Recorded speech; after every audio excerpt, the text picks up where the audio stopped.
It says I'm live. Let's see. Let me go find the YouTube side.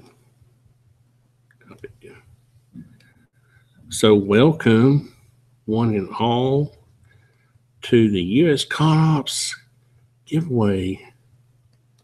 The member drive giveaway, yes. And as I try to find the YouTube side, to the U.S. ConOps, and I will turn down the volume there so I do not give. There's Cam already. Thank you, Cam. Hey, Cam.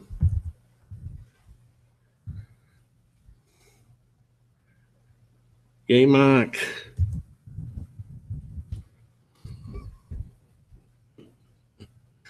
Oh, it's so fun. So I thought I would just take 1 second to let me go back to the. Now I gotta make sure I don't get involved in a circular reference here. I thought I would take just a second to let me fix some. That looks actually straight. I was trying to get the camcorder lined up so that I could show off the stuff. No, not my Colt 70 series. I need to go to the. There's a lag on the YouTube side, so I need to go to the. How can I do this? Greetings, Arkansas Traveler. I think I'll just watch the YouTube side because it's much easier. Or is it easier to watch it here?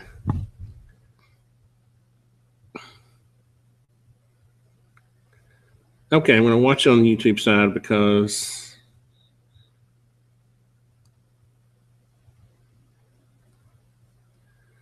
there's lag, but I'll just have to deal with it. I'll just have to ignore the lag and pretend like it's okay. So I would like to hear some sound, though. It would be kind of cool if somebody could join. That's what I need to do. I need to send out some links. You know what I'm going to do? I'm going to invite unmute microphone. Was I really muted? Seriously?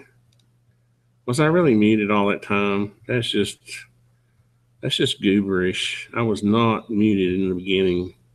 Good Lord. So I'm going to invite some people initially, copy, and see, just for the fun of it, if I can't get them to join. And what I may do is just screen share. Well, maybe not. I'm going to invite taofledermaus because two of the things that I'm giving away are related to him. He may be, let's see, it's 6 o'clock out in California. But let me go to my subscriptions and go to taofledermaus. Now, if you're not really, honestly, if you're not subscribed to taofledermaus, something is definitely wrong because he is my favorite channel on YouTube. He and Officer Greg. View email address. I'm not a robot.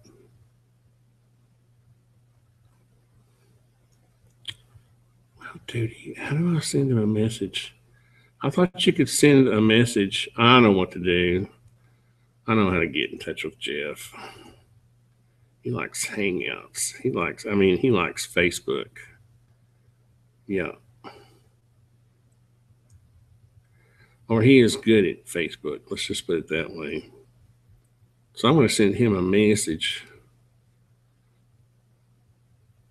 By the way, I'm wishing all those well. Could not display composer. What in the world? Why is it that? Why? I went to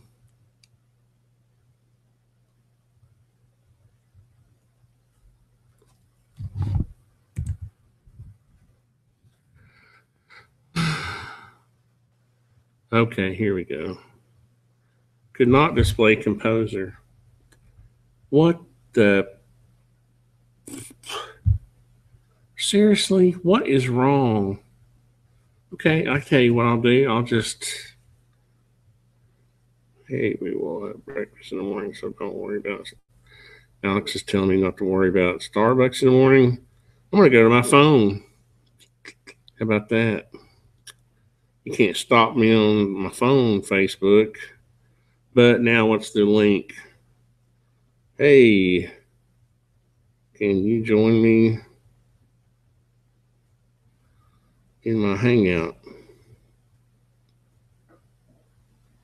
tonight? So let me ask you this, Facebook. Why are you obstructing me now?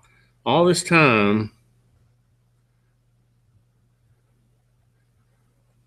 could not display composer. What does that even mean? What does that mean? Let me go to he does. Hey, I'm about to eat dinner. Oh, okay. No, I'm not blind. I was trying to send you a message on Facebook, and I was getting this silly Zuckerberg was trying to obstruct me from having my hangout. And when I went to send you the link for the hangout, it said cannot act as poser or cannot show composer. Let's see.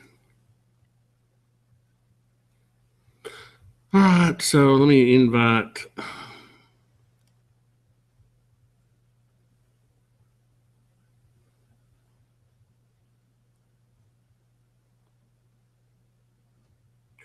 I was there the whole time, you knucklehead. What does that mean? I know, but I was trying to think of people I can invite who could help me just not be alone in my shop. See, with all these tools and guns, I'm still alone because Barrett was supposed to show up. Let me see if I can get Barrett on the phone since Jeff has to eat. Let's see. Let's call Barrett.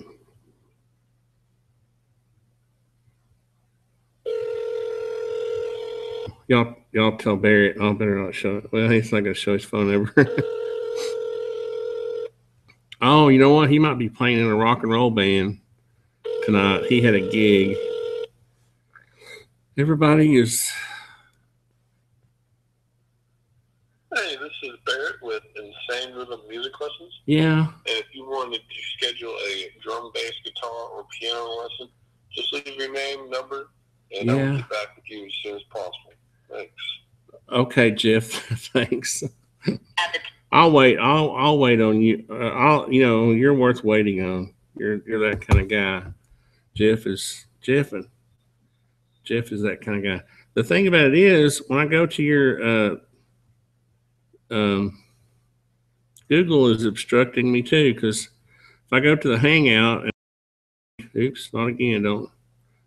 If I copy and I go to, I'll just show you. I'll just close. Let's screen share.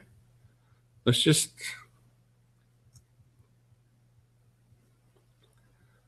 I'll just prove it to you. If I go to YouTube and I go to my favorite YouTubers here on the left, and it used to be under about, there's nowhere, where do you send a message? Where do you send the, I guess I'll have to go here. YouTube just wants to change things. Maybe I should go to Creator Studio. You used to be able to go to somebody's channel and it would just say, hey, over here, stupid, send a messages. You can look at all the crazy messages people give me. So now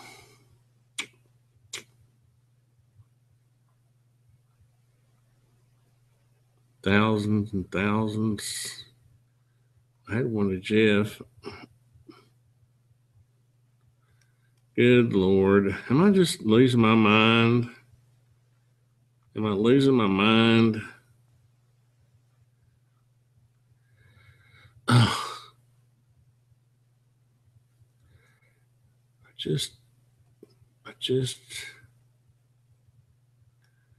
just don't even know anymore.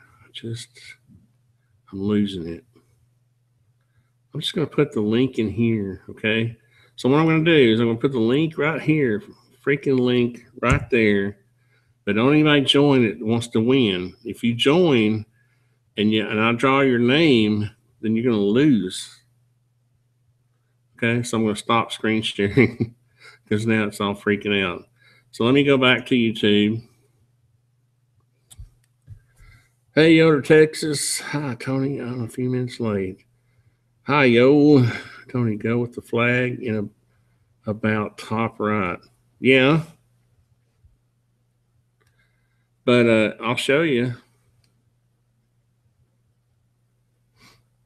Because Google doesn't want me giving away guns either.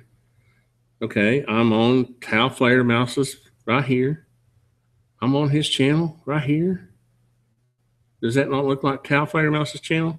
Now, where is you used to be able to go to About Me, and there would be, you see, this is what I'm talking about. Oh, there it is. Look, they moved it. Golly.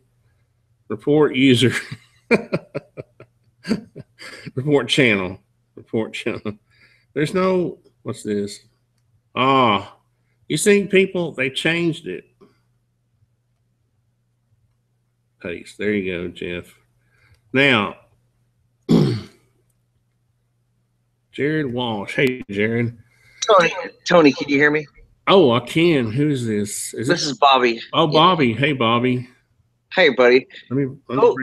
Going about. Okay. I found it. Did you? Okay. Well, if you look, they've moved it. I know. Now there's a separate. It's not under the flag anymore. Yeah, I know. Yeah. So now see Bobby's here. He can't win now because he's in the hangout.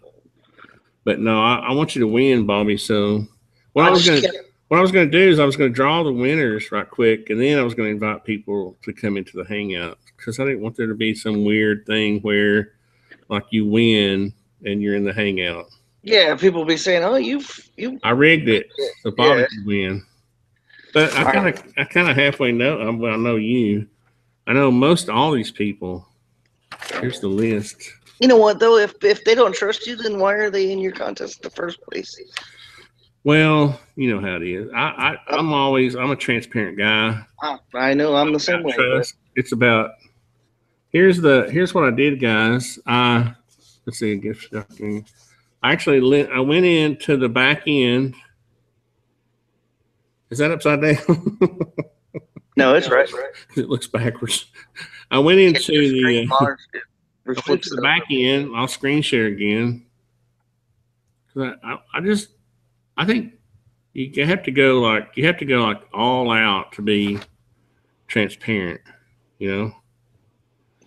So here's the back end of my webpage. If you hacked me, I'm gonna come after you. But you can see all these. There's 20 you can see, and they're all crap. Wait a minute. That's right. That shows people's usernames. So I hope that didn't show. But what I was trying to show was, we'll stop screen sharing. So I literally just printed out everybody's name, and I marked through their real name, and just left. If you want to DQ me, that's fine. I don't really care. It's just here to help and show my support. I'm not going to disqualify you. Why don't you come back? Yeah, I will. That'll give me a few minutes. Oh, number We've been one. Dealing with this storm all day, man. Trying to last minute crap. So. Oh, that's right. You guys are possibly in the path. Yeah, not anymore. We'll get a lot of rain and flooding and all that fun stuff. Power will go out, but. Well, you know, it's probably going to hit us in Chattanooga before it hits you guys. We'll get the outer bands, but we'll talk about all that later. I'll let you get doing what you got to do. Right. Thanks, Bobby. All right. Love you, brother. Love you too, buddy. But anyway, number 1 is me, so I'm not on there. I'm number 1. I got lucky because I started the website. But you can see, so what I'll do is I'm going to go to, when I get ready, let's see, let me go back to YouTube. I have been outed. And I do want to put out my prayers for the people of Florida and anybody else in Houston, people in Texas. I've worked for several nonprofits, and Habitat for Humanity and Inner City Ministries and Chattanooga Neighborhood Enterprise. I've seen what storms and what troubles can do for people. That kind of trouble. I mean, it's just, we normal people are used to going for maybe a day without power or without some place to live. But I've worked with the homeless people, and it's just it's an hourly thing. It's a minute by minute thing when you're homeless. Trying to figure out where you're going to sleep, what you're going to eat. What you're going to do next when you have no resources, no family. So anyway, I'm depressing myself. So let me just, while I'm giving people time to get on here, I did want to read from one of my favorite books. Let me go back to the Hangout so I can keep up with where I am. This is one of my favorite little books, and it's required reading for U.S. ConOps members. This is basically an ancient manuscript that was translated from the Nordic people. And of course, my ancestors go back to those people, so I'm interested in them. And I wanted to read a poem out of here. Okay. And I have my failed project, gunsandgearvids.com bookmark. And this is a Velcro. I'm going to send everybody patches. Is that straight?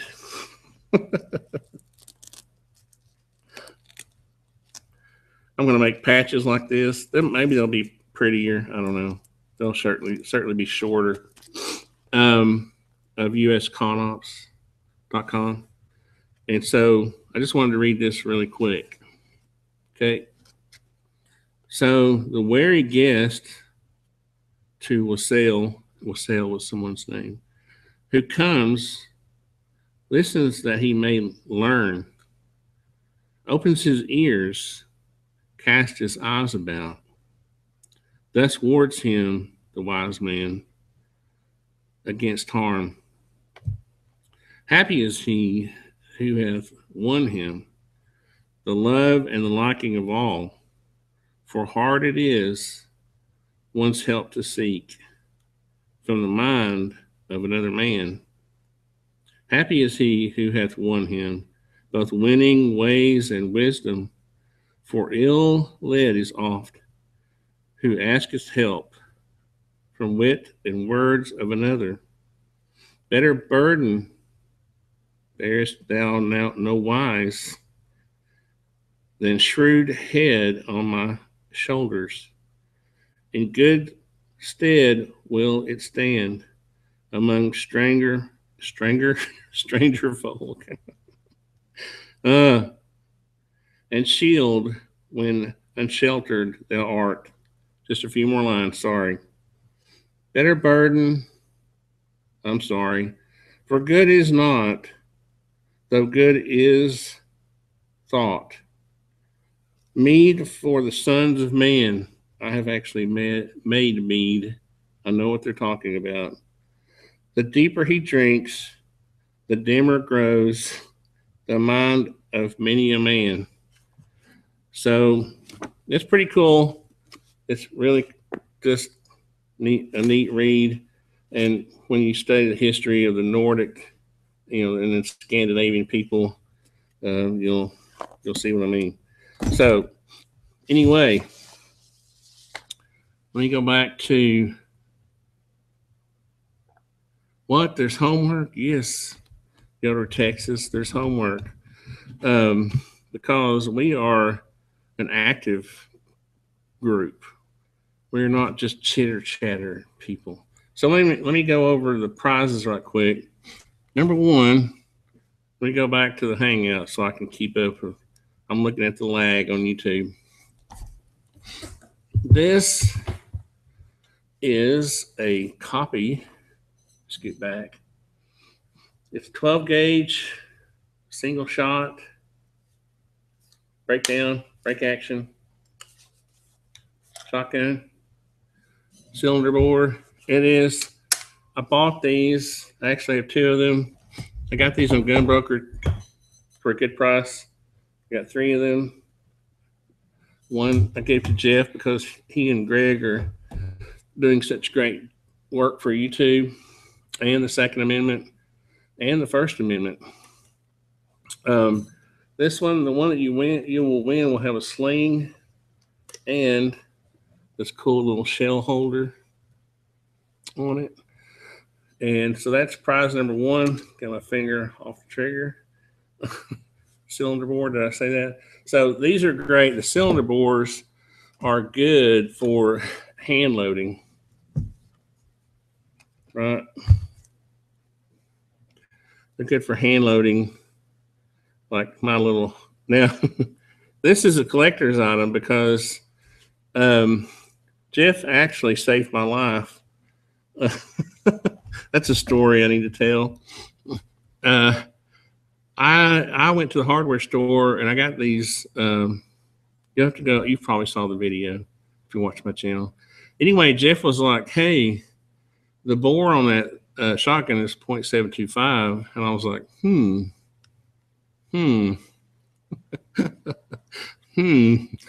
that seemed a bit snug for 725.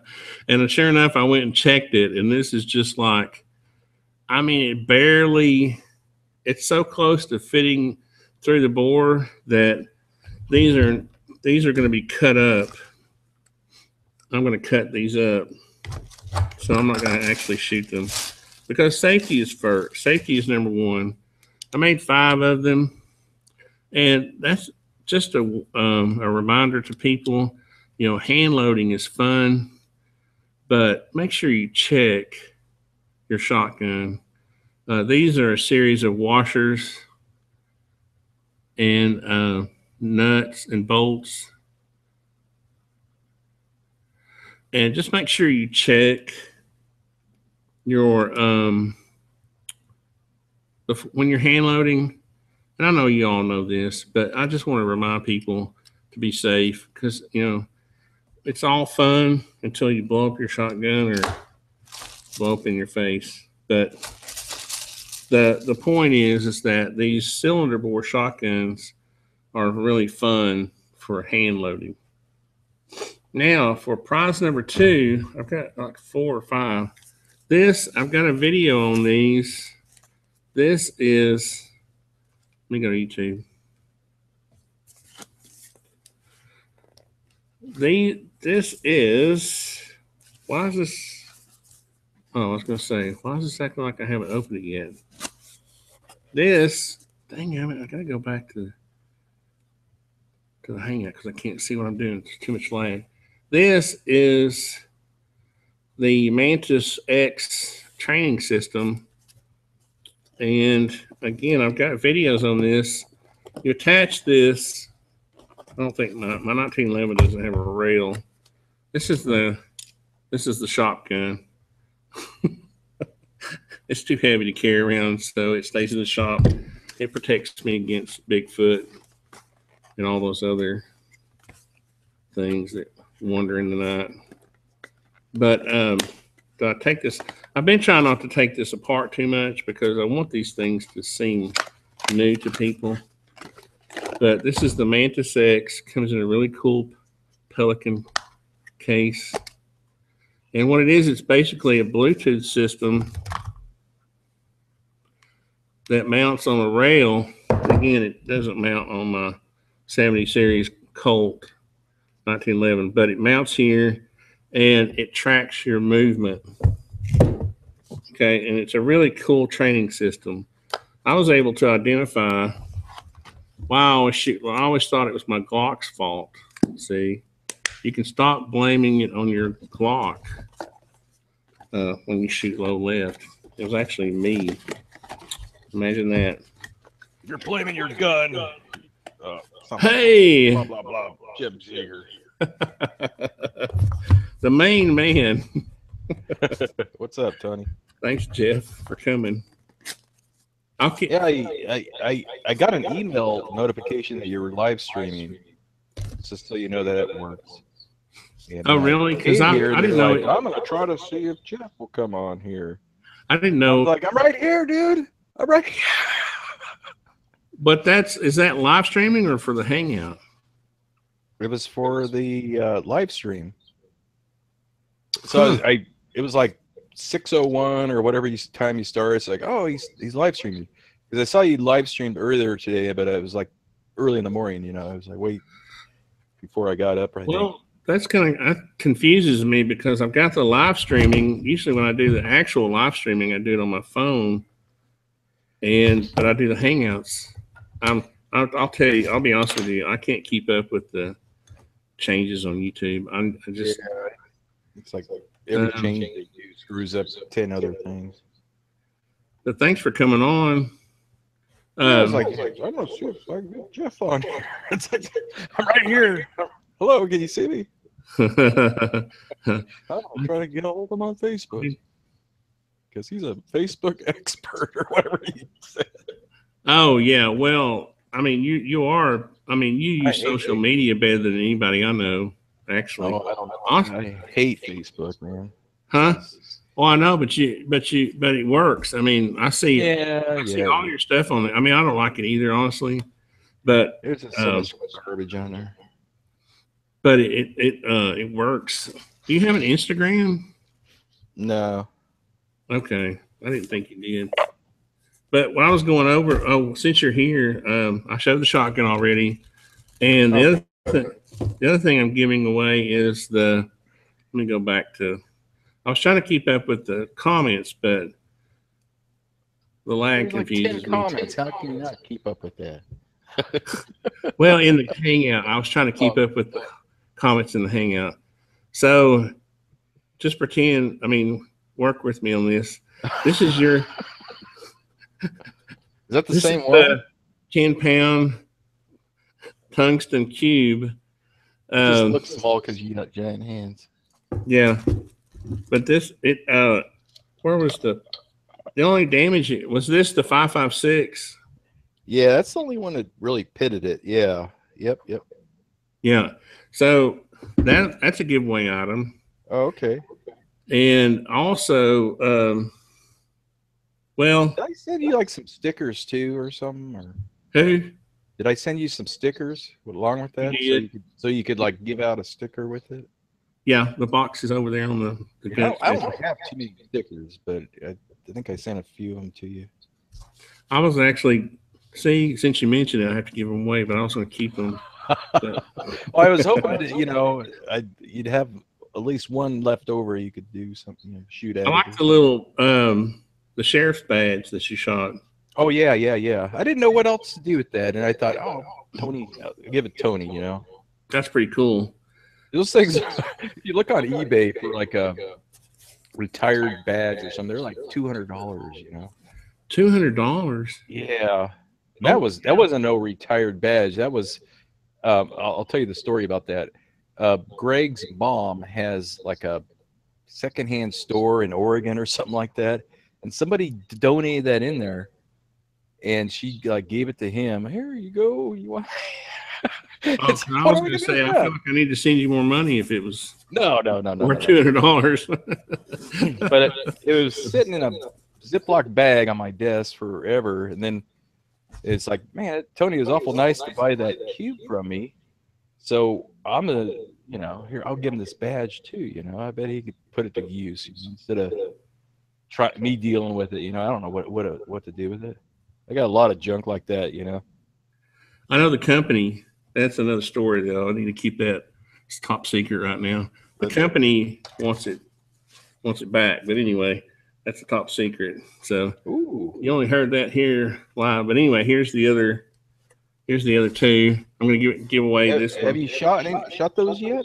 No, I was waiting until you did to make sure they didn't blow up. Oh, it's durable, man. We shot some pretty big slugs out of that thing and off camera and stuff. And, you weren't here. You weren't here when I was giving you credit for saving my life. No, it's stout. It's a stout. Well, I know, but you're the one that reminded me to check these stupid things. Yeah. Now, because a lot of here, let me explain something real quick. A lot of people they want to make rounds for us to shoot, and I have to be like extremely careful. I go, can you send me a photo of it? Can you weigh them? Can you get an outside measurement down to the thousands, with a micrometer? And because somebody sent me these huge 3D printed bullet things. It was like the size of those red ones you made a few years ago. Only they were so big they wouldn't even fit in the barrel, but they barely fit in the shell. And people will often measure the inside diameter of the shell. Oh, it fits in the shell, so it must fit down the barrel.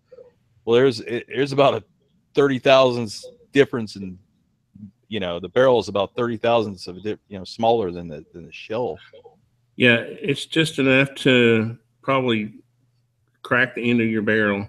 Here's the thing too, because it'll fit, and this is what I warn people, is it may fit on the chamber end, but it may not go all the way through. Because this one actually fit. Yeah, I measured the bowl or the muzzle ID, and it's 0.725. Yeah, so it definitely would have split the end of the barrel, or blown up at the breech or something. Well, funny enough, it actually fit. It actually fit. I know this sounds weird, but check the breech for about 2 or 3 inches is big enough. And that's what kind of fooled me.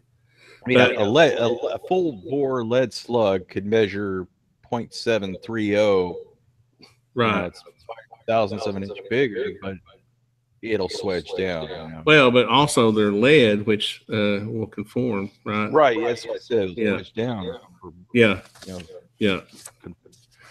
So that's the shotgun and the tungsten cube, and this company sent me.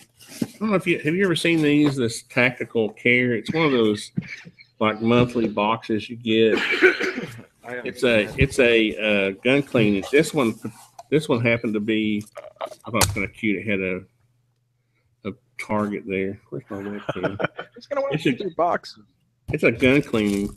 This one happened to be the theme was gun cleaning. So it has a bunch of cool stuff. Everything's backwards. I need a cleaning rod. I just broke my cleaning rod. So that's like you broke your cleaning rod.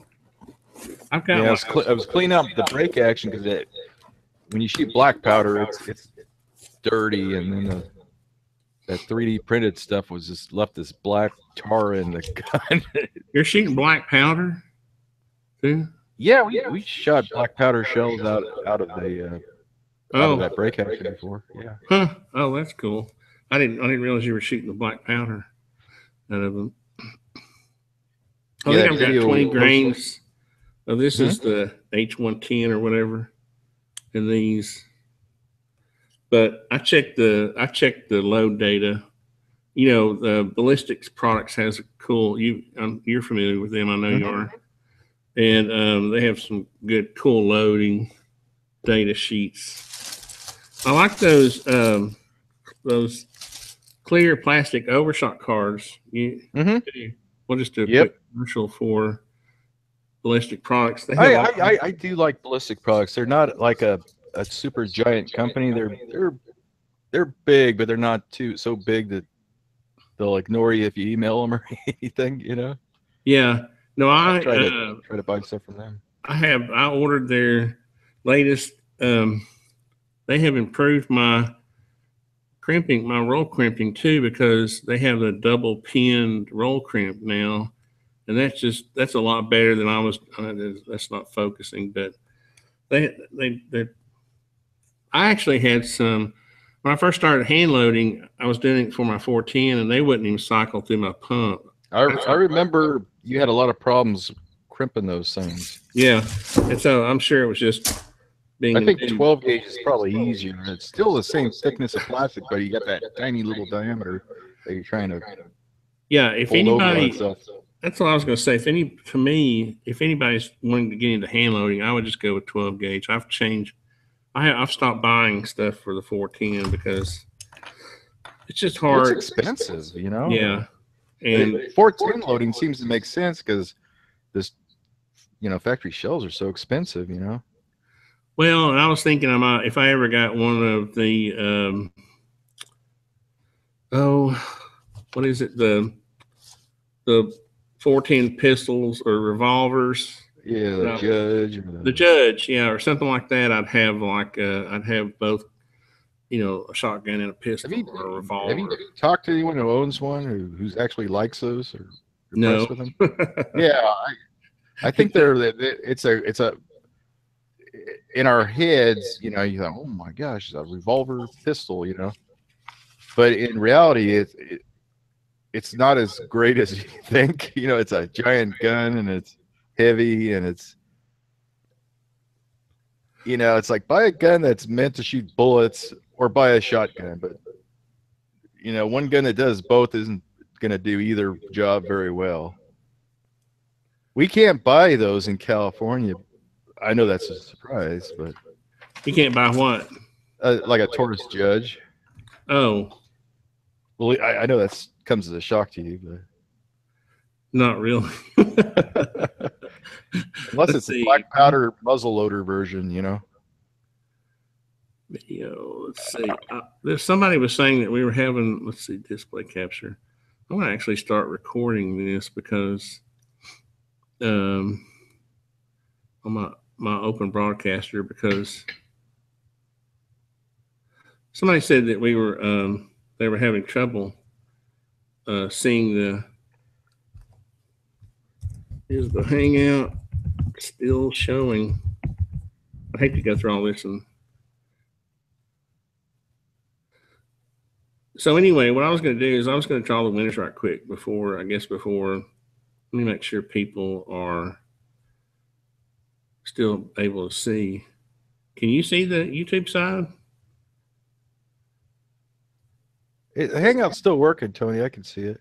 I just have it muted.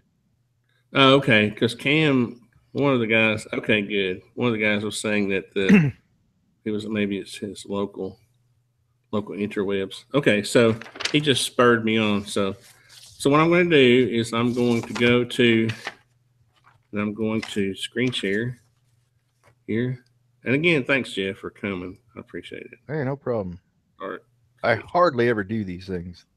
I know. That's why I'm thanking for you. You know, it's all right. That's why I'm thanking you.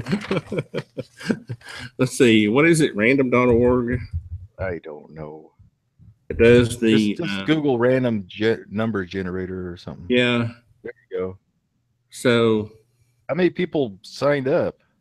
Only like 20. Well, that's okay. Wow, that's some good odds.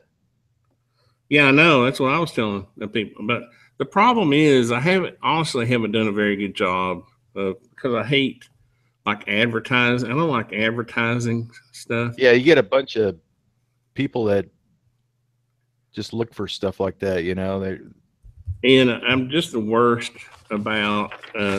So I'm not like crying over the fact that only 20 people. But what I'm going to do is I'm going to just, and I did this for my own purposes. I started usconops.com. It's an acronym for U.S. Constitutional operations, and it's just going to be a fun little website that I'm going to use to increase my own personal political activism. And if anybody wants to join me, that's just fine. You know, that'll be fun. And so what I'm going to do is have these little, what I call PACs, PACs, and they're going to be Political Action Club. It'll be like a hangout. Oh, crap. Hold on a second. What? I got to, why is my battery? Oh, no. Hold on, let me go find the. Nothing like being prepared, huh? It's supposed to be plugged in. You try wiggling that plug a little bit. I'll be right back. I got to take care of something real quick.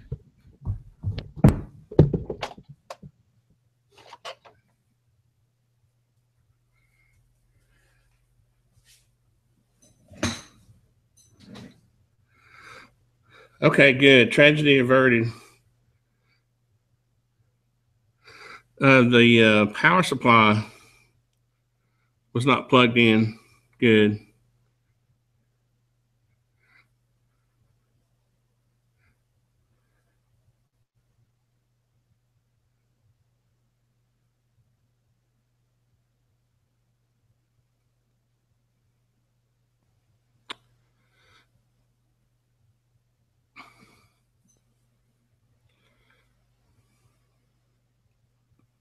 Why is that not showing charging though?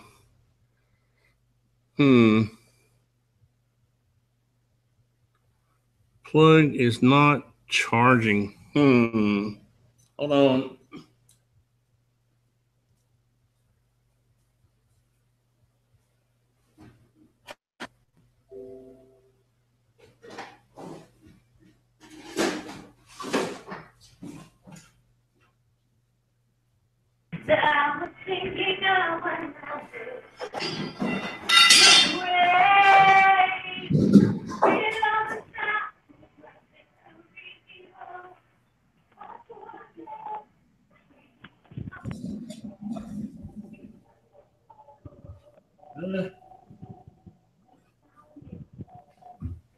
I get this plugged in, guys.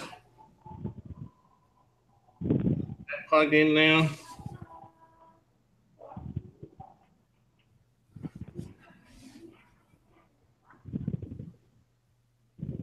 Not charging. What in the world?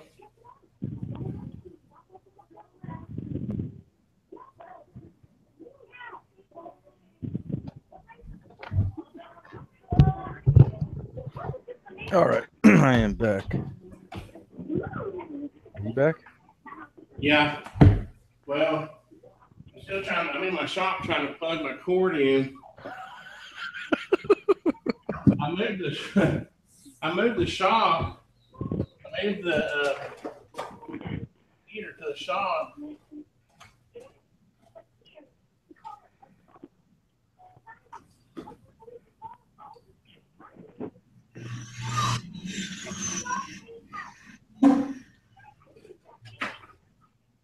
That's plugged in.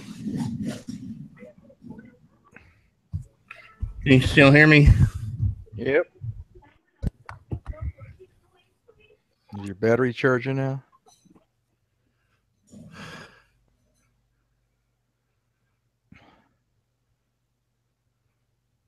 Hello?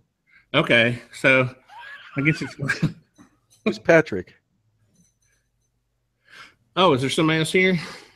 Yeah, they're muted. Who's muted? Patrick. Oh. Patrick. Now, Patrick, if you're going to be in the hangout, you can't win.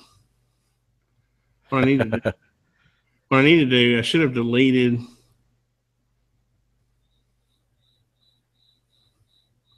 Okay. Well, that link is just a generic link. It wasn't the full URL to this. I don't know. I think I accidentally put it in the hangout on the random. Oh, okay.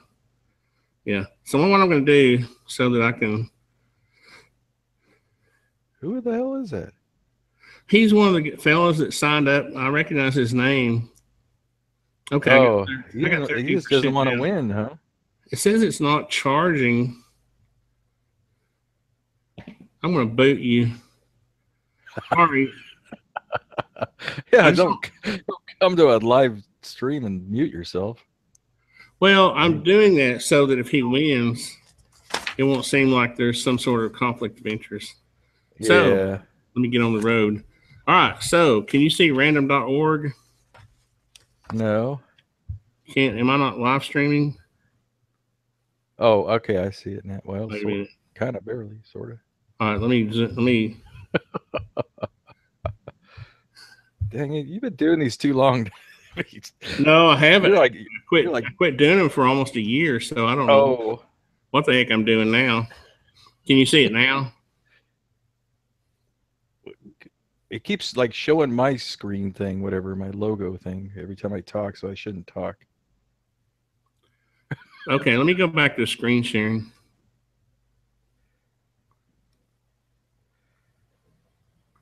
Full screen, start screen share. Okay, so now it should be just me screen sharing. Is it? Okay. There's like a delay. There's like about a 5-second delay from the Hangout to what I see on the YouTube thing, and it looks good now. Oh, I see it now. Yeah. Okay. So yeah, there is a lag there, a delay. So, okay. So we've got 20. Actually, there's 19 because I'm number 1, and so I'm going to take myself out of it, and so I'm going to I should put through 19. Okay. So the first number I generate, what I'll do is I'll quit screen sharing, and I'll go back to the list and show people what number that is. So are we ready?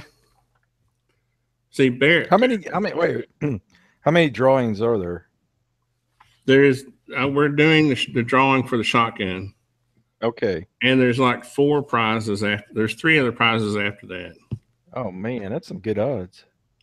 Yeah. So okay. Are there any stipulations like I won't ship to freaking Istanbul or something or whatever? Well, it's just the shotgun can only be. Thank you for reminding me. Yeah. I mean, I have this listed. I say this in where I talk about the prizes, but you're right. It's probably important to say it again. So the shotgun will be you can only win if you live in the continental United States, and it will be transferred to an FFL of your choice. And so if you can't win, do you have to be over 18? For a long gun, let's see, whatever the law is in your state. Yep. Can't be a felon. Right. You have to be able to obviously smoke marijuana. You're going to be committing a felony if you lie. You can't beat your wife. I have a restraining order. Right. Renounce your citizenship. If you go on the ATF's website and download a 4473 and answer no to all those questions except for are you a United States citizen, you'll be okay. Yeah, or dishonorably discharged, I think is one of them, isn't it? Oh, that's true. There's a lot of them that are kind of wow. Most of them are no questions. Like the first question is like, are you the person actually buying the gun? And you say yes. And then the rest of them are no, all the way down to the bottom until you say, are you a U.S. citizen?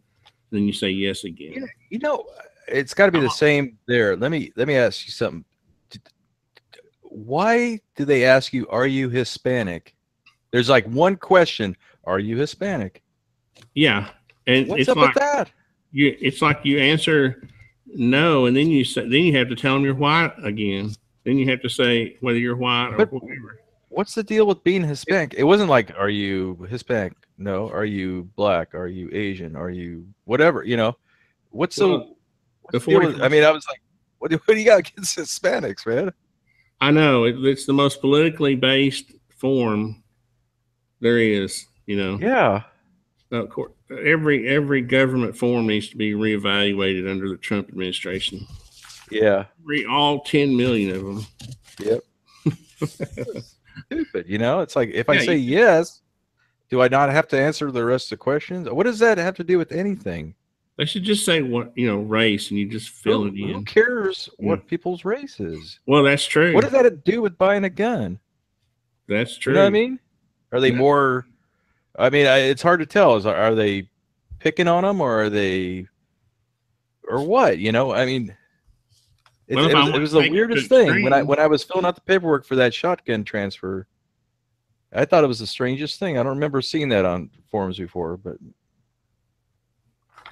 Oh, that's okay, Patrick. That was my fault. He's saying sorry about the hangout, but that was my fault. I shouldn't have put the link in the hangout. What I'm trying to do is, if you win the shotgun, Patrick, I don't want there to be some sort of sense of impropriety. But yeah, going back to the 4473, the whole forum really should be abandoned. So that's how extreme I am about freedom. So okay, so I'm excited. So let's give away the shotgun.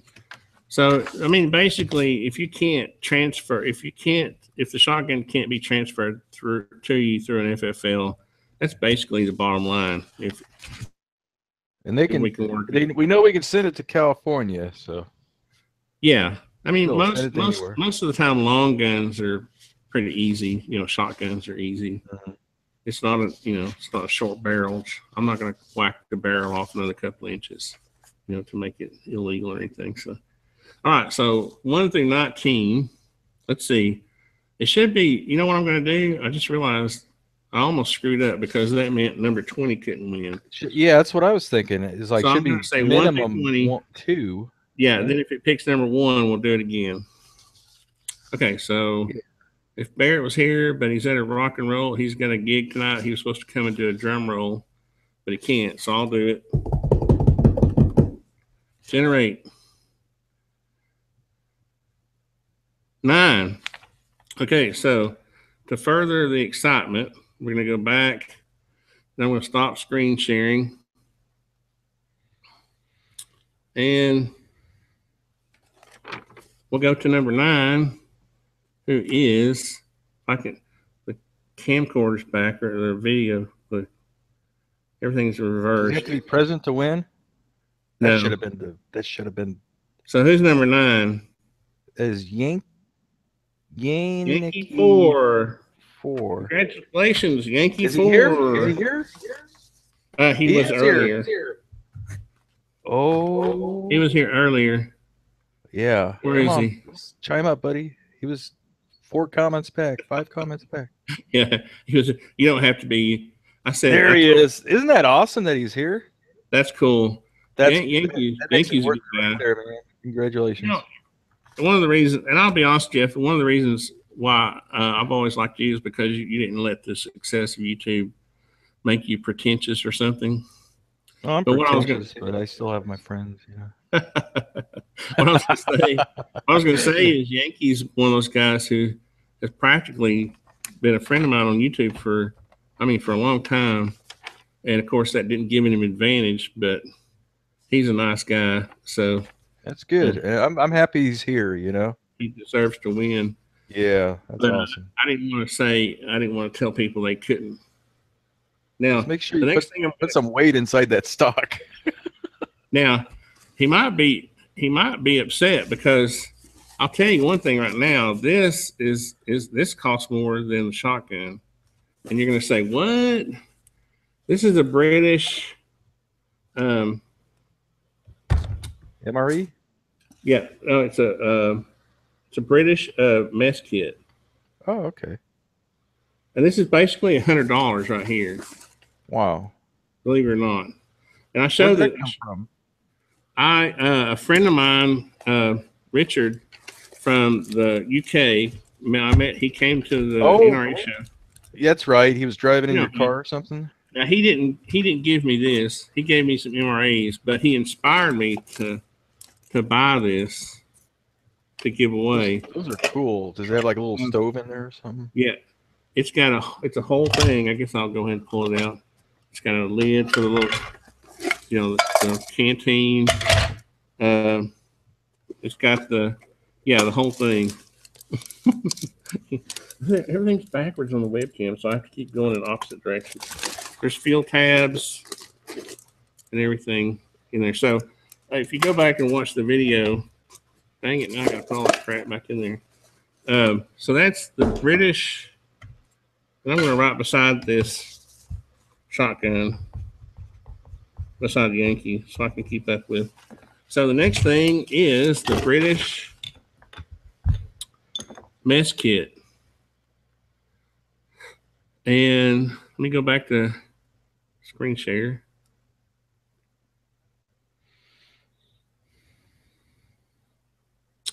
And I'll do this as quick as I can. And we'll put it, okay, it's back on 20.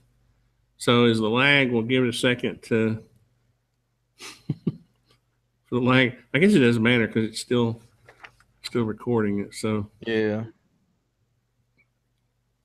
Okay, so can he win again?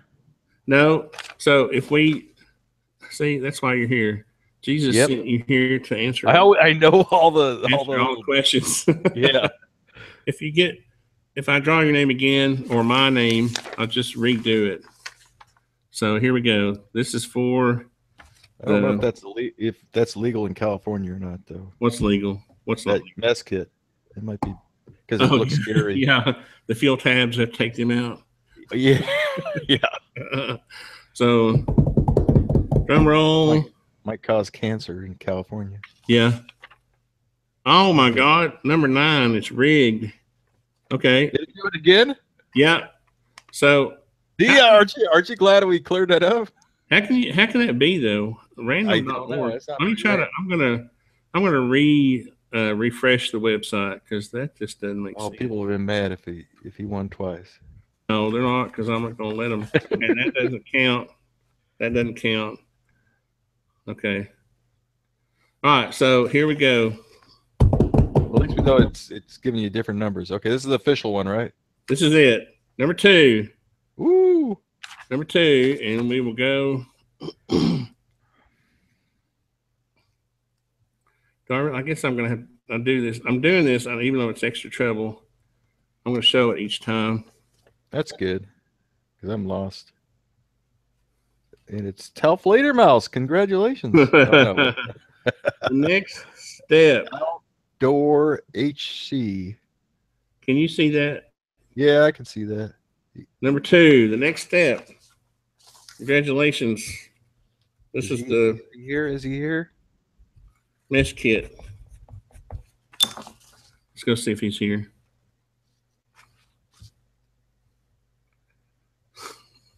I think I'm telling you, man. You need to make it so that you have to be present to win. No, because I would have to do this like 12 times just to get it. But make it so that you can win more than once. Then Yankee would have ended up winning everything because he's here. Oh yeah. Well, then what about the other people that would be? Well, if they didn't come and join the chat, that's too bad. All right. So the next most valuable thing. What am I doing now? Am I screen sharing? Am I back on? I'm back on random.org. What's next? So I'm giving away, so that I can keep from jumping back and forth. I'm giving away, this is for the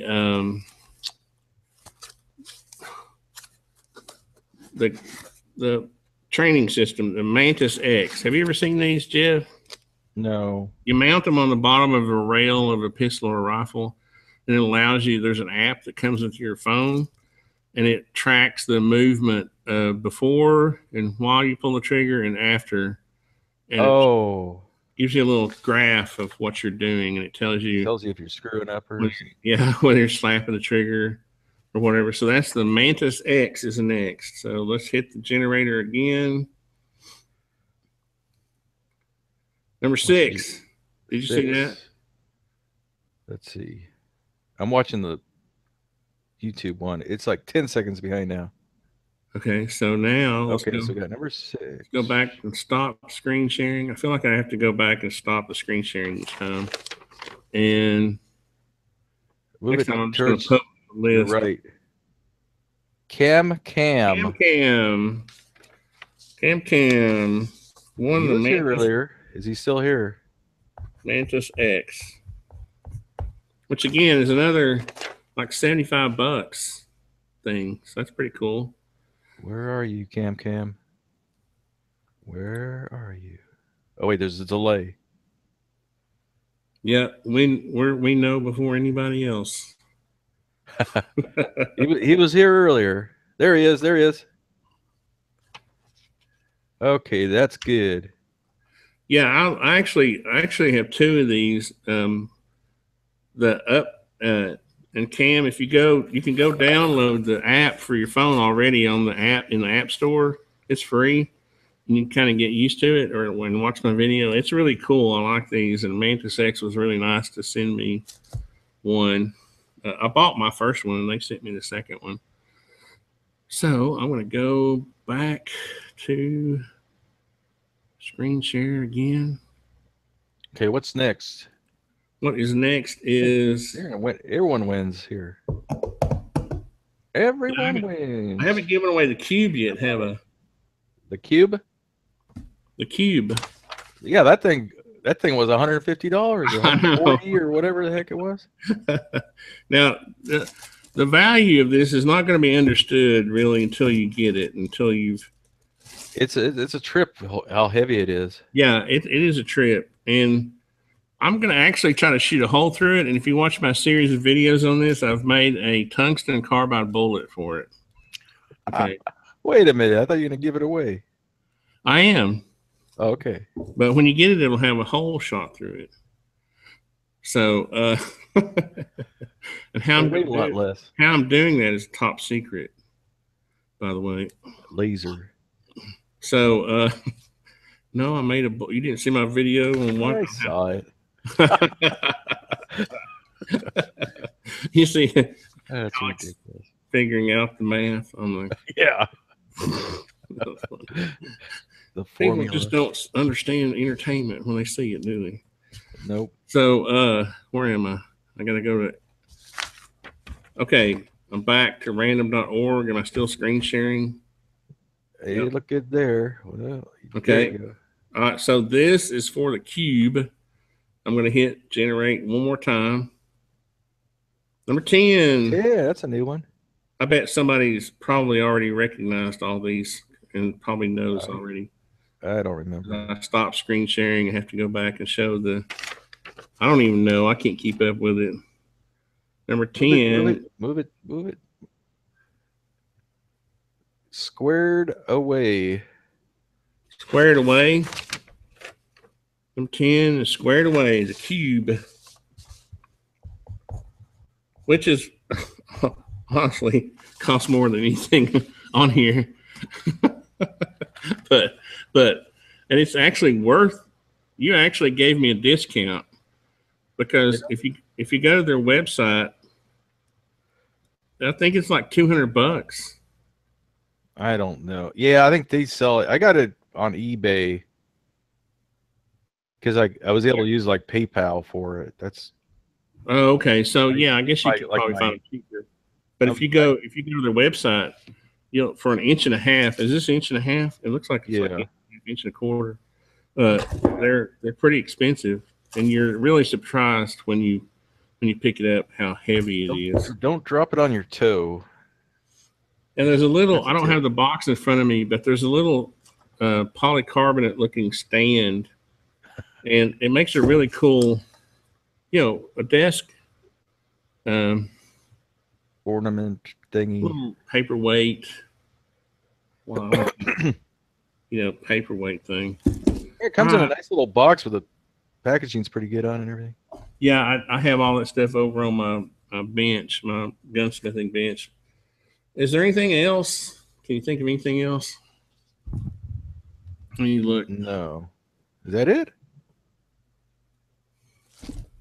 I have this smoke detector. Start giving away your tools and stuff. Bolts.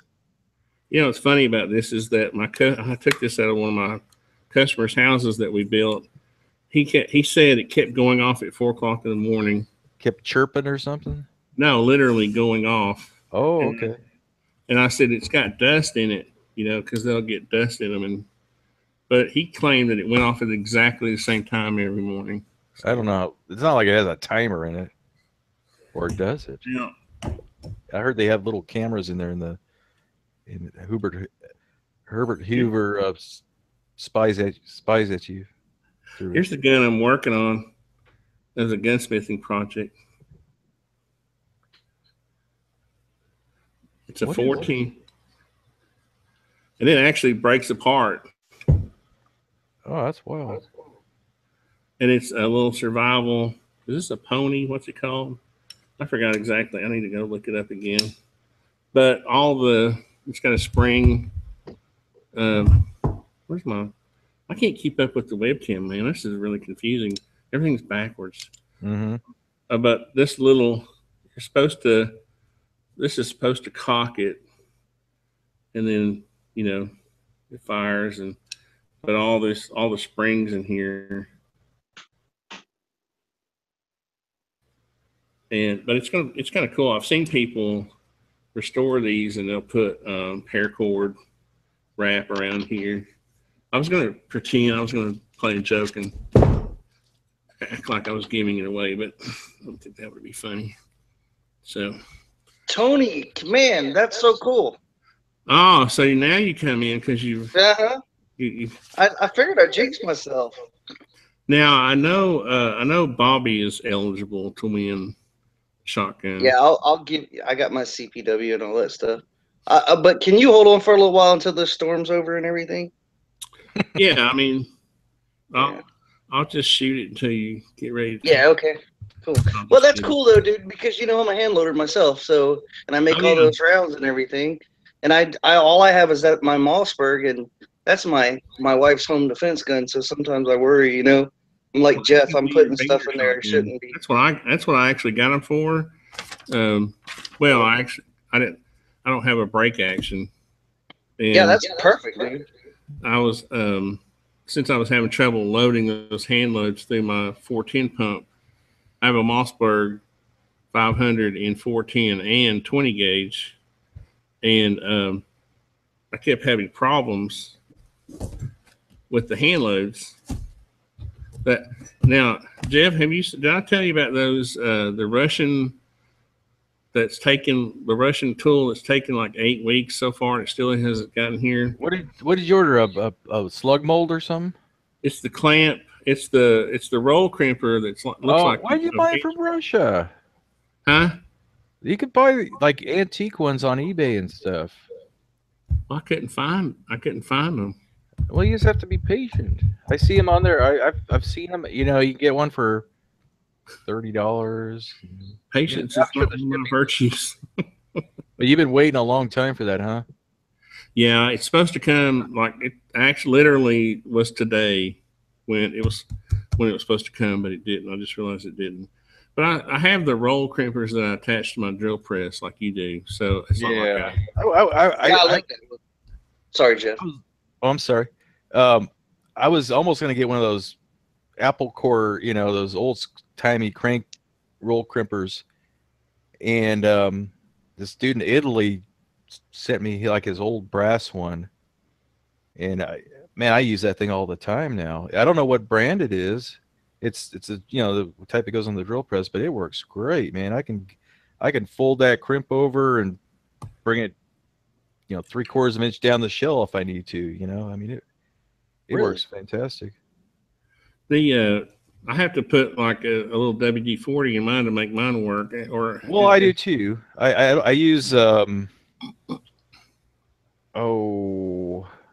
Marvel Mist Oil or something like that. I put on a Q-tip and just put a little touch in there, and as soon as you start pulling down on it, if once it's twist out of your fingers, that's when I know I need to add a little lube, right? A little oil up there. If it starts twisting on you and you keep holding on to it, you can actually twist the whole shell and put a wrinkle. Yeah, you know what I mean? Yeah, I've done that before. When I have gotten into the habit of doing, how you learn though. Actually, I made a wood block that has 5 shell holes in it that are basically snug enough to keep the shell from turning. I But I haven't done that with the 12 gauge yet. But I figured out that if you let it spin just a little bit, it keeps it round. It keeps it sort of concentric, not concentric, but it'll warm. The heat helps too. You know. Yeah, I use a blowtorch and pre-warm mine, and then I can go through and do 5 or 6 of them with no problem. You just warm it up a little bit, and I think the speed of the drill press makes sense, dude. Jeff, I've oh, I didn't mean to interrupt, brother. I'm sorry, I'm lagging. Oh, okay. No, I don't know what RPM my drill press. I just use one of those little $40 Harbor Freight drill presses. It turns kind of fast, but it's a great drill press for what it costs, you know. Yeah, I've had it for 20 years. Just try using a torch one time. Hit it with the I don't have any problem. I can go out there and it just rolls it perfectly every time. You know, I don't really need to preheat or anything. Usually after the first one, it's pretty warmed up. Yeah. Yeah, I just don't like using oil because I've had them where they drip, and I just you gotta be, you know, like I said, on the end. Of course, mine's from my granddad's, though. You know, I don't know if that bearing even spins anymore. You know what I mean? Mm-hmm. But yeah, that's really cool, man. I've been using my 12 gauge, my shotgun that my dad gave me when I was 16 as my test gun, and I'm always worried that I'm gonna blow it up. And I'm like, dang it, you know, I mean, it's sentimental. And not only that, it's my wife's home defense gun, so that 12 gauge will be cool for that. And not only that, I'll give it. There's a little boy that lives right here behind me, and you know, he loves shooting with me, so that'll be fun for him. I'll give him 3.5 inch and throw him around. Oh, I mean, a birdshot the gun only weighs 4.5 pounds. I know that's what you were saying. My Mossberg is 7.5 pounds. Right. Yeah. That's why I unscrewed the butt plate, and I filled the entire butt with lead shot, which was 8 pounds of shot. I just did it just to do it, you know. But it was so ungainly to hold because it was so unbalanced. I took 4 pounds out, and then put it, you know, just left the shot as far forward as possible, and filled the rest with cotton and in a towel and all kind, you know, just fill in the space. And now it weighs 8 pounds. It's a little heavier than my Mossberg, and it, you know, I didn't want to shoot a bunch of slugs with a 4.5 pound gun. That, you know, you get one shot and you're done. You know, it's like, okay, I don't want to shoot anymore. But yeah, I fortunately, I'm sorry, Tony. No, go ahead. I was just gonna say I cut back. I'll just usually cut back anywhere from 3 to 5 grains on whatever load data. What kind of powder are you using, Tony? Oh, the Hodgkin H110. But I downloaded their load data sheets, and I use I use the little scoopers. So I'll check. I have the little. Make sure you weigh it too. Don't go just by volume. Oh, I do. No, I do both. What I'll do is I use this. I'll scoop it out with the volume, whichever one it calls for, and then I put it on my scale next. And then if everything, if it checks out, then I'll load it. I mean, you can trust the volume. Volumetric, as long as you know what that volume weighs. Right. As long as you know the weight of the volume. I just think it's a good idea to double check it. Yeah. The powder's very widely in density. I have some Alliant E3 powder, which is just. I love that stuff. It's too fast for shotgun slugs, though. It's great for 9mm, though, man. Yeah. It's like 3.5 grains, and it's awesome. I think it's good for 1 million miles. It's supposed to be for clays and skeet. It is. It was like I bought it locally, and it's like I want to support this gun store, and well, this ought to work, and they don't know anything about loading there. Yeah, so I bought it. It's a big flake. Yeah, but it's you put if you use 20 grains of that, it's like the same exact volume as 40 grains of long shot, I think. A long shot, yeah. At least. The long shot's a lot more dense. I never thought about cross-referencing the powders to see what the H110 is compared to the long shot. Yeah, there's a freaking cannon too, by the way, at 20 grains. Oh my god. Yeah, but because don't you use 25 or 30 grains of your long shot for a typical load?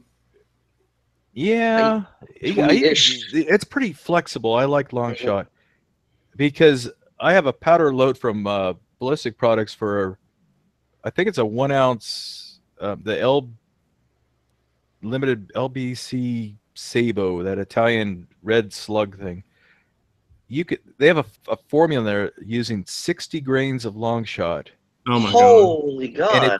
And then they add an extra gas piston on the bottom. The X4 that look, you know, that gas piston. I think the one that's real thin. Yeah. It looks like the Tron disc or whatever. Yeah. The X4 X12X, I think. They have that in there too. Yeah, that's it.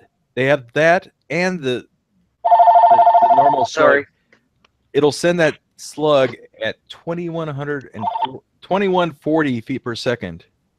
If I was going to load that much, I would like set the shotgun on a stand and pull the trigger with a string. I don't think I put that on my shoulder. That's got to be a 3.5 inch, though, right, Jeff? They're using a 3-inch shell. Holy God! That's the other thing. But it's really flexible. I mean, I don't know how. It's a slower burning powder, and there's a chart you can look up that shows you like the powder burn rates of all, like a whole bunch of different powders, and long shots about in the middle or so.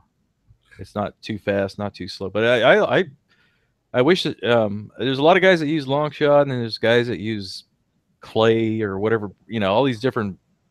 They all have their favorite. You know, the red, the whatever the. Yeah, I like blue dot too. Blue dot, red dot, or whatever. Yeah. Especially when the craziness was going on, man. Whatever the hell you could find, you know. Mm-hmm. That's when I found that E3, and I was like, "Hey, this will work for 9mm." And like 3.5 grains is like, wow, it's awesome. Well, actually, speaking of that, you ever shoot those 9 I sent you, Tony? Oh yeah, did you not see the video where I loaded them up in the 410? Brother, I've been in the hospital for 4 weeks, so. Oh, that's right. No, that's what I was going to say. I started loading all these light because I didn't want Barrett and Alex to get, you know, too scared of shotgun stuff. So I usually will load them. That's funny. Barrett's out there in the chat. Yes, Barrett's my man. He had a gig tonight, so he was going to join us. But yeah, I have been loading them light. I have been cutting back. Like I'm not, you know. I just want them to have fun shooting. Right. I don't want. There's no need to go overboard or nothing. Yeah. I just enjoy it. Like my wife and I walk out in the yard and go shoot, and we just want to have fun. We don't want to, you know, blow our arms off. That's not fun. Well, you just never know. Like these Turkish shotguns. I mean, they make a bunch of shotguns in Turkey, but I don't know if the story the guy on Gunbroker's telling is true or not. You know, I don't know if they've got defects or. The story was that they were a big box order that got canceled, but so the quality should be fine. Mm-hmm. You know. And you said they got a 3-inch chamber. Yeah. Yeah. Really? Yeah. That's scary. Some turkey loads out of that 4.5-pound gun. That would be bad, man. Yeah, 3-inch. Yeah. I had somebody on one of my videos recently because I haven't done reloading videos in a long time, but somebody mentioned that, and I was reloading 3.5-inch duck shot, you know, for duck hunting, and I use BBs, copper plated BBs, because we can get away with that in South Carolina. And somebody told me I was devoiding the earth of the. I was like, I could not believe the comment. It was I got like 1,600 subscribers. You know, it's not like I got a big channel. But I was just like, I don't know how you guys deal with it on a daily basis. Like, how do y'all deal with that? You just use the positive.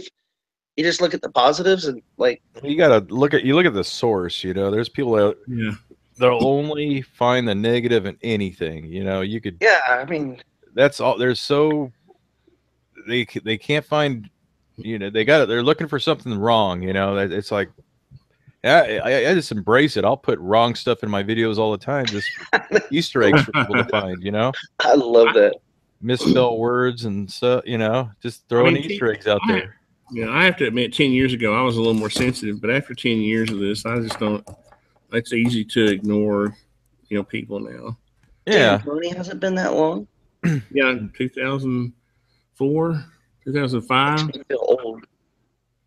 Yeah. Well, hey, real quick, Barrett, congratulations, brother. Happy for you, bro. That's cool. Well, thank you. For getting engaged or whatever. I was gonna say I haven't really done anything, so I'll Barrett, he got married. Oh no, he got engaged. Oh, engaged. I'm sorry. Yeah, I even knew that. God. Yeah. Good Lord. I was like, no, we've only got 20 people signing up on the website. There's no congratulations necessary. I'm just kidding. I shared the link and everything in that last on my Facebook page. Nobody even joined. I was like, okay. It's weird because it's something I'm going to have to kind of explain. Like all my little projects are not just that obvious. And the whole point of it was to just to create almost like a humorous, because actually, Matt kind of gave me part of the idea of just having fun with it. And, like we call like I call the members operators, and we have missions, and, we have operations, and like the operations are the big, like the first operation is the Hearing Protection Act or whatever, right? And all the missions we do at first will be to support that. So, when we do our political action club meetings, we're actually going to be hopefully doing them. Some of them, I'll be doing some of them during the day, and I'll be calling people like Bob Corker, and I'm going to actually do things instead of just talk about it. Yeah. So I called Janet Reno. Oh, really? In the retirement home. Janet Reno?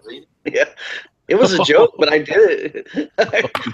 I spent 4 hours finding a phone number, and it actually worked. I worked a long time ago. I worked with a guy. He goes, what, Janet Reno, she'd make a good wife. Or something. He was like, he thought she was hot. Yeah. Oh, that's rough. Yeah. But hey, real fast, I just want to say, Jeff, I a while ago said I was wanting to send you some slugs, but man, I've been so sick I haven't been able to even to get out of the shed. And you were like, I'm so like 6 months behind. Yeah, you were like, I know. It's like, slow down, everyone. Because the last thing I want to do is like lose track of someone's slugs. I'll put them in a box, and it's like, oh crap, who sent me that? That's my biggest fear. Right. I just want to say thank you for everything you do, because I mean, like I said, even my little shitty channel, I know how much work it is. So if I can just say, hey, here's a gift, thank you. Thank you for your service. Yeah. Yeah. Well, I mean, honestly, Jeff, there's, people seem to be kind of getting burnt out, especially the Second Amendment people, but you've still, maintained your pretty much a schedule, and it's nice, it's nice to have somebody like you there that's that's consistent and has the quality videos. And because I actually got kind of disheartened, and I stopped doing a lot of editing, and I just kind of slowed down of course my videos weren't that high quality in the first place, but I used to do a lot more editing than I do now. So well, speaking from somebody that has literally life's been changed from being able to have a video, and I don't want to I've been really in a bad place before, and really sick and really bad. Just today, perfect example. Not saying this is, I said this in the chat before I even realized I was coming here. And I've been running, now I'm a prepper, that I've got everything I can, but I live on a super small budget, right? And so the storm's coming, and I got to get some fuel, and I got to do a few things, be on the safe side, because I got some medical stuff that I have to take care of. So, and I needed a little bit of things, but I didn't need anything serious. But anyways, we went and we had to run the roads and go do that. And it's kind of been stressful because everybody's driving around like mad people. I had to buy water from Napa Auto Store. It's just crazy. But the point is I was stressed out, and I came home, and Jeff had just loaded that video from the break from the printer 3D printer shells. And I was able to just watch that and take a break and just kind of like, you know what I mean? That kind of thing makes a difference in people's lives. And I've had other things, and you don't realize it. You know, you just post a video and you're like, oh, I just posted a video, but you don't realize what impact it makes on other people's lives. Well, yeah, especially considering the largest YouTuber is, you know, PewDiePie, whose content is hard to watch for just a few minutes. You know, especially, well, for somebody like me, it seems hard to watch. You know, so you know, it seems like based on the top 20 YouTube channels, you know, it's nice to have somebody in our genre that's, you know, that's consistent like you are, Jeff. So yeah, I mean, but my point is even like you, Tony. I mean, you posted a garage door video the other day, and you know what? I was going through a lot of crap, and I was able to just kind of take a minute and sit down and watch a video, and that's what people don't get. They don't, because I don't see it neither, right? I just post a video for whatever reason, right? But you don't see what it impacts the other people. And that to me is where it's, I don't know. That's what's cool, right? So I try not to let the negative bother me, you know. I try to see the positives. But yeah, what's funny is I remember when I first started posting the 3D printing videos, and the one that really set people off was the 3D printed knife. For some reason, I never thought about it because I was thinking it's a plastic knife, just like you'd buy at, you know, the Dollar General store or something. Or getting your Happy Meal or your yeah, right. And people plastic were like, knife.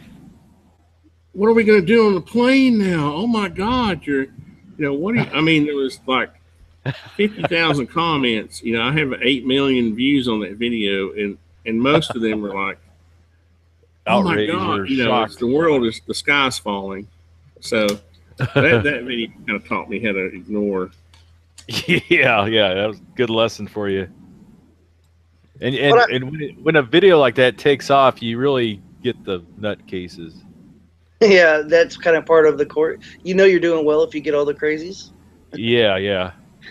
But at the same time, I hope that people that put all that effort into putting out videos, they see what it does for the average Joe. You know what I mean? Like, I know to you that doesn't make a whole lot of sense, but like I was really stressed today, and I've got a lot of other things going on, and it was my wife and I were able to just come in here. She's like, go watch a YouTube video and take a break for a few minutes. And that's what I did. Your video happened to be there. And it was like, cool, you know?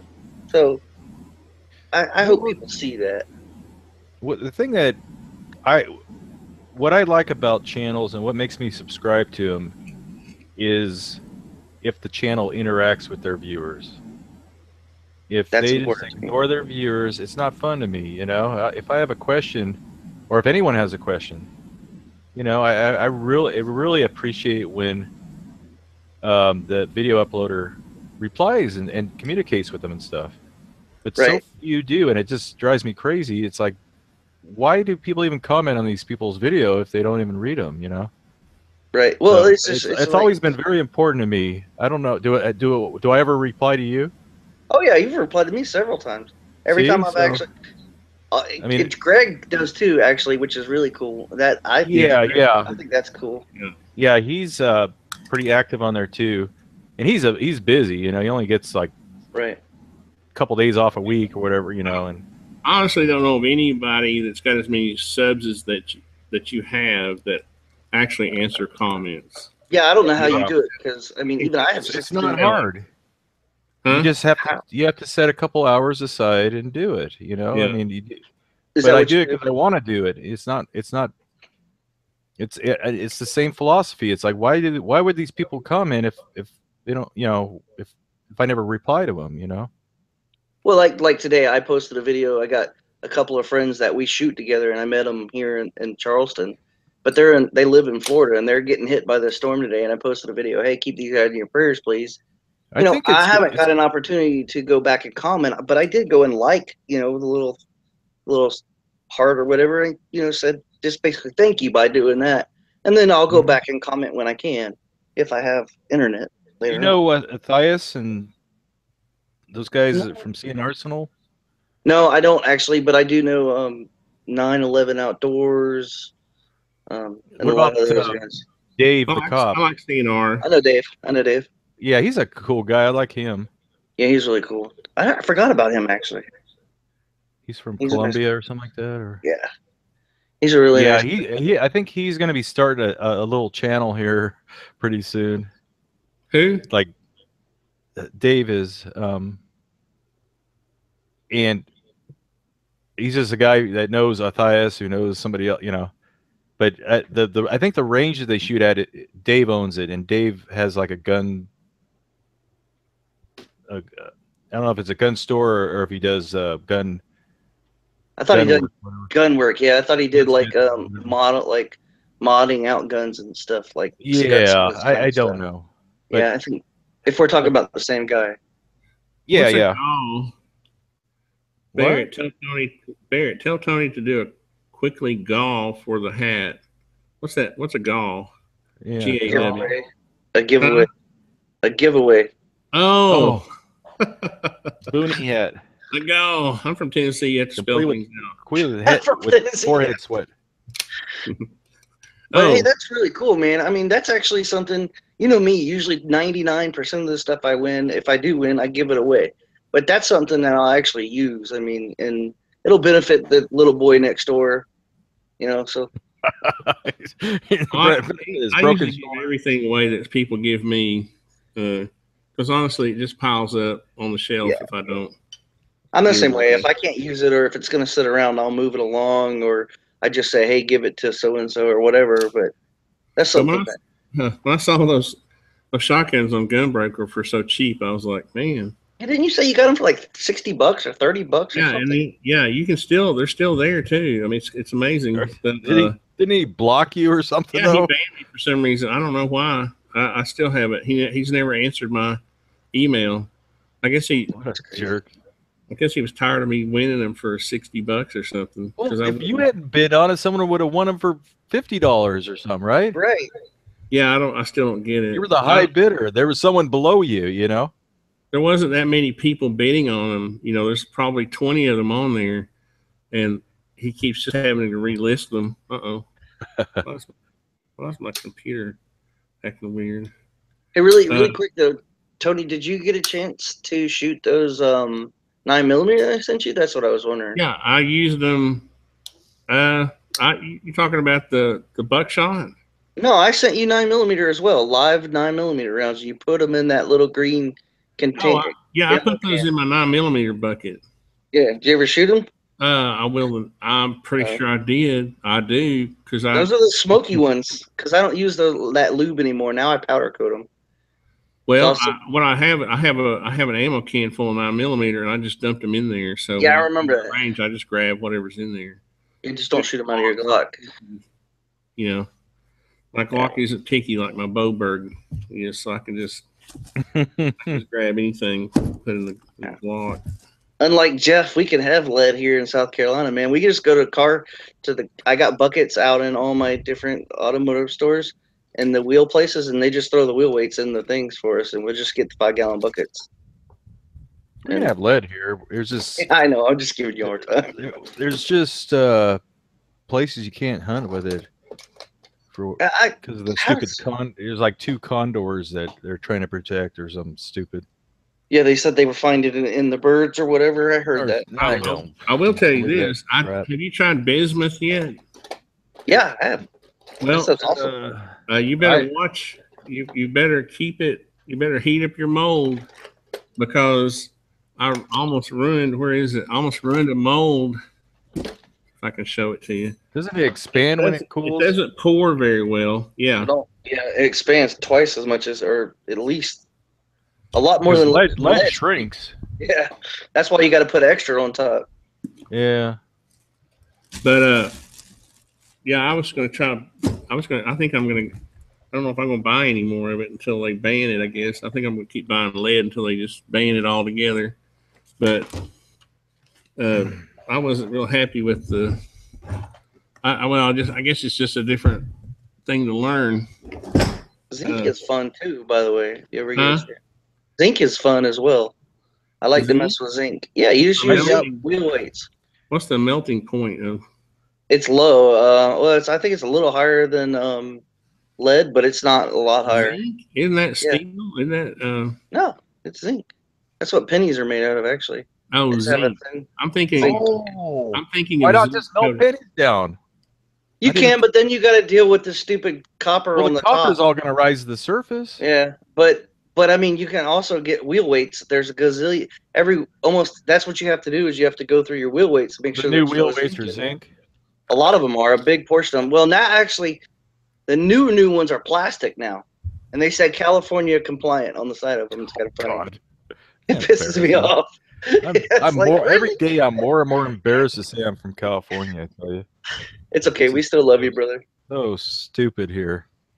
Yeah, so my daughter lives in California, and she's like, "I'm coming home. I hate it here." My wife is from Washington State. I actually like California, the state. I just hate the law. Geography. It's the politics. It's stupid. I mean, I've been been to San Francisco 3 times, and it was, I love the geography. That's I knew you. A little weird, but yeah, I'm not big on San Francisco. It's just too many bums and. Well, we had to go for work. We were doing a data center when I worked in architecture for Williams Sonoma, and but it was kind of cool. We went to Alcatraz and all that. That's cool. The Ghirardelli factory and all that kind of stuff. But but I made my friends mad because we rented a car. And I wanted to drive across the Golden Gate Bridge, and they kept saying I was going to kill them because I was taking pictures and all this stuff. You're gonna kill me. I slowed down the tour guide at Alcatraz because I really love the architecture of the buildings on Alcatraz are just amazing. The dormers on the old prison, it's amazing.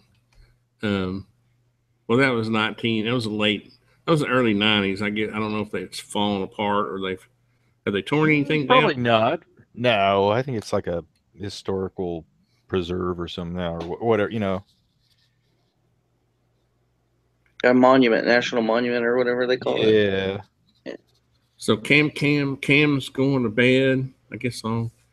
Send me your info, Cam, and I will. Everybody send me your info, and I'll send you. And the shotgun winner has to send me. Oh, wait, that's you, Bobby. Yeah, I don't know that guy. I'll get with you a little later, Tony. Like I said, I got to get through this storm and all the other junk. I mean, I can give you my FFL. Matthias didn't seem too worried about the storm.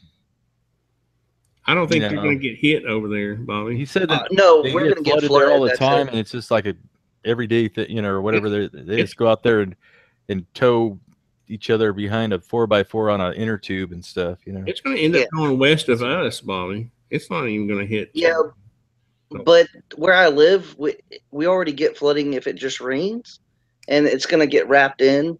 And we've been having constant rain for like 6 months now, like the most rain we've ever had in our lives. And there's oak trees that are falling over in 5-mile-an-hour winds. Yeah, massive oak trees, massive ones, like 30 feet in diameter, just falling over. Water, And so I just want to be, you know how it is. I just will wait a little bit and make sure everything's cool, and then, Yep. I mean, I'll send you my FFL and all that crap. Just he's kind of mean if you don't go and pick it up like immediately. He will drive you nuts. Send it to Dave or something, Yeah, but he's way up for me. Oh, okay. Yeah, but no, my FFL is a great guy. He wants you to go. Like, if it shows up that day, he wants you there that day. He's like, oh, geez, come pick this up. Because he has a small place, man. I mean, he's basically runs out of his house kind of thing, It can't be any smaller. Well, it could be, but the FFL I had this sent to was a mini mart. No, really? Yeah, it's called Well, the mini mart's called Chevron Gas and Goodies. That's so cool. He has a little office in the back behind the mini mart and that's the gun store. It's like the size of a small bedroom. He's got a desk in there and a big old TV and a bunch of guns. I mean, a lot of handguns more than anything, but he has a couple long guns. He sells a lot of stuff to just the local cops around here, and he gives them like a swinging deal on it. So every time I go in there, there's always a cop in there, you know. He's really police friendly though, and he's a nice guy. Greg told me about him. He buys like all his Glocks and stuff from him. Well, this guy, he owns when my best friend wanted a 50 BMG, a Barrett, I told him, I said, well, get it and ship it to him because he does a good job and everything. And he's like, all right. So I didn't know this at the time. He bought 4 of them and shipped them there. And my guy was mad because he's like, these things take up half my damn place. Wow. It's funny. I mean, dude, it's for real. It's probably a 175 square foot room, the total building. So it's like for real, mom and pop. That's about, I don't know. I think this guy is like 10 foot by 10 foot or 10 foot by 12 foot room, little office, you know. This thing's tiny. It's like, holy cow, how do you have? But it's pretty cool. But yeah, he took care of me, you know. So, but that'll be cool. I'll like a 20-minute drive for me, though, you know. Oh, really? How far? Yeah. How far? About 20 minutes. Huh. 15 to 20 minutes to drive down the freeway there. Our rifle club president is our FFL. Oh yeah. I think if I joined ours, I think they have an FFL there too. And I think it's like $65 a year, and I think the transfers are free. I don't know why I don't join it. Yeah, ours is like $120. And he charges us, I think, $30. It depends on whether he's receiving or shipping. Oh, okay. They have to charge. Mine's like $15, I think. He charges like $20 for the ship if he has to ship UPS or something. But the guy that I use is I found him because I was looking. You know, we were building like 16 ARs, and I was like, "Yo, dude, I need to do a bunch of transfers." And he's like, "All right." And he was like, "I can do up to 5 per thing." And I was like, "Nah." I told him and everything. And he's like, "Okay." And he's like, "If you bring all those people in here, I'll give you a deal. I normally charge 25. I'll do it for 15." I was like, "Don't say that because I'm gonna bring all these people." And now he's like, "Yeah, I should have never told you that because now everybody expects it for 15." Oh. So I was like, "But hey, you got 400 customers out of that deal." He's like, "Yeah, I agree." So Wilson Garnett says hi, Jeff. Hello. I wasn't looking at the. I'm watching the comments. Yeah. So that's cool. I'll be able to play with that and experiment. That'll be fun. Yeah, just shoot some target loads through it first before you try shooting a Magnum slug or anything. No, I would take a 3.5-inch turkey load out of it. Oh, jeez. I like it. I mean, I really like the gun. I love how it folds in half. It's tiny. Kind of what I was thinking. Wouldn't be a bad little truck gun, would it? No, it wouldn't. It would fit. I think it would fit perfectly under a seat. Right under your driver's seat. I'm getting ready to make a little leather case for mine, like and put some molly on the back of it, so it'll strap on a backpack or something. Yeah, make a holster for it, man. Make a holster. That'd be strap badass. it on your knee and your waist. Like the. Well, I was thinking. Wanted dead or alive shotgun or whatever. If it would strap on to like either the side or the back of a backpack or something, or you could just slide it down, or slide it under a seat or something like that. Yeah, but having a little pouch would be handy. I might even have one like a pouch, like a tripod or something came in. That'd be cool to have on the golf cart for all these stupid wild pigs around here. Just boom, blow them away. The coyotes probably wouldn't like it so much neither. Sorry, I keep looking over there because the power is I'm expecting the power to go out any minute for some reason. I don't know why. Is it getting windy there? Yeah, it was doing that earlier though. Like I don't understand. Like we're 300 miles forth. What? Way more than that. Aren't you in South Carolina? Yeah, I'm in Charleston. Yeah, you're not even. Yeah, it was crazy windy earlier though. Huh. But they were saying, I guess that the low that came down or something was making, I don't know. Yeah, low pressure area. Yeah, I thought I said it. I was talking to him last night, and he said it. Yeah, the weather's here's great. It's like 75 degrees or something cold. like that. No, it's feeling good in Tennessee right now. We were like 78 degrees today, and a little breeze. And finally, we're getting our Tennessee weather back. Yeah, well, Jeff is always saying, it's 110 degrees out there, but it's 110 degrees. You guys don't have 90% humidity with it. It doesn't curl your hair like when we you walk do. outside. Yeah. I know how It's like South Carolina is. You breathe in the humidity. Yeah, it's horrible. We ran air conditioners all the way up until November of last year. Ooh. Yeah, we run ours pretty much all year long to take care of the humidity. You pretty much have to run to get the humidity out of the air, keep the air flowing over the coils. People don't realize that. People they always say, "Well," I'm like, "Well, that's where we spend our money is like AC." You know, it's funny. We were talking about the whole thing.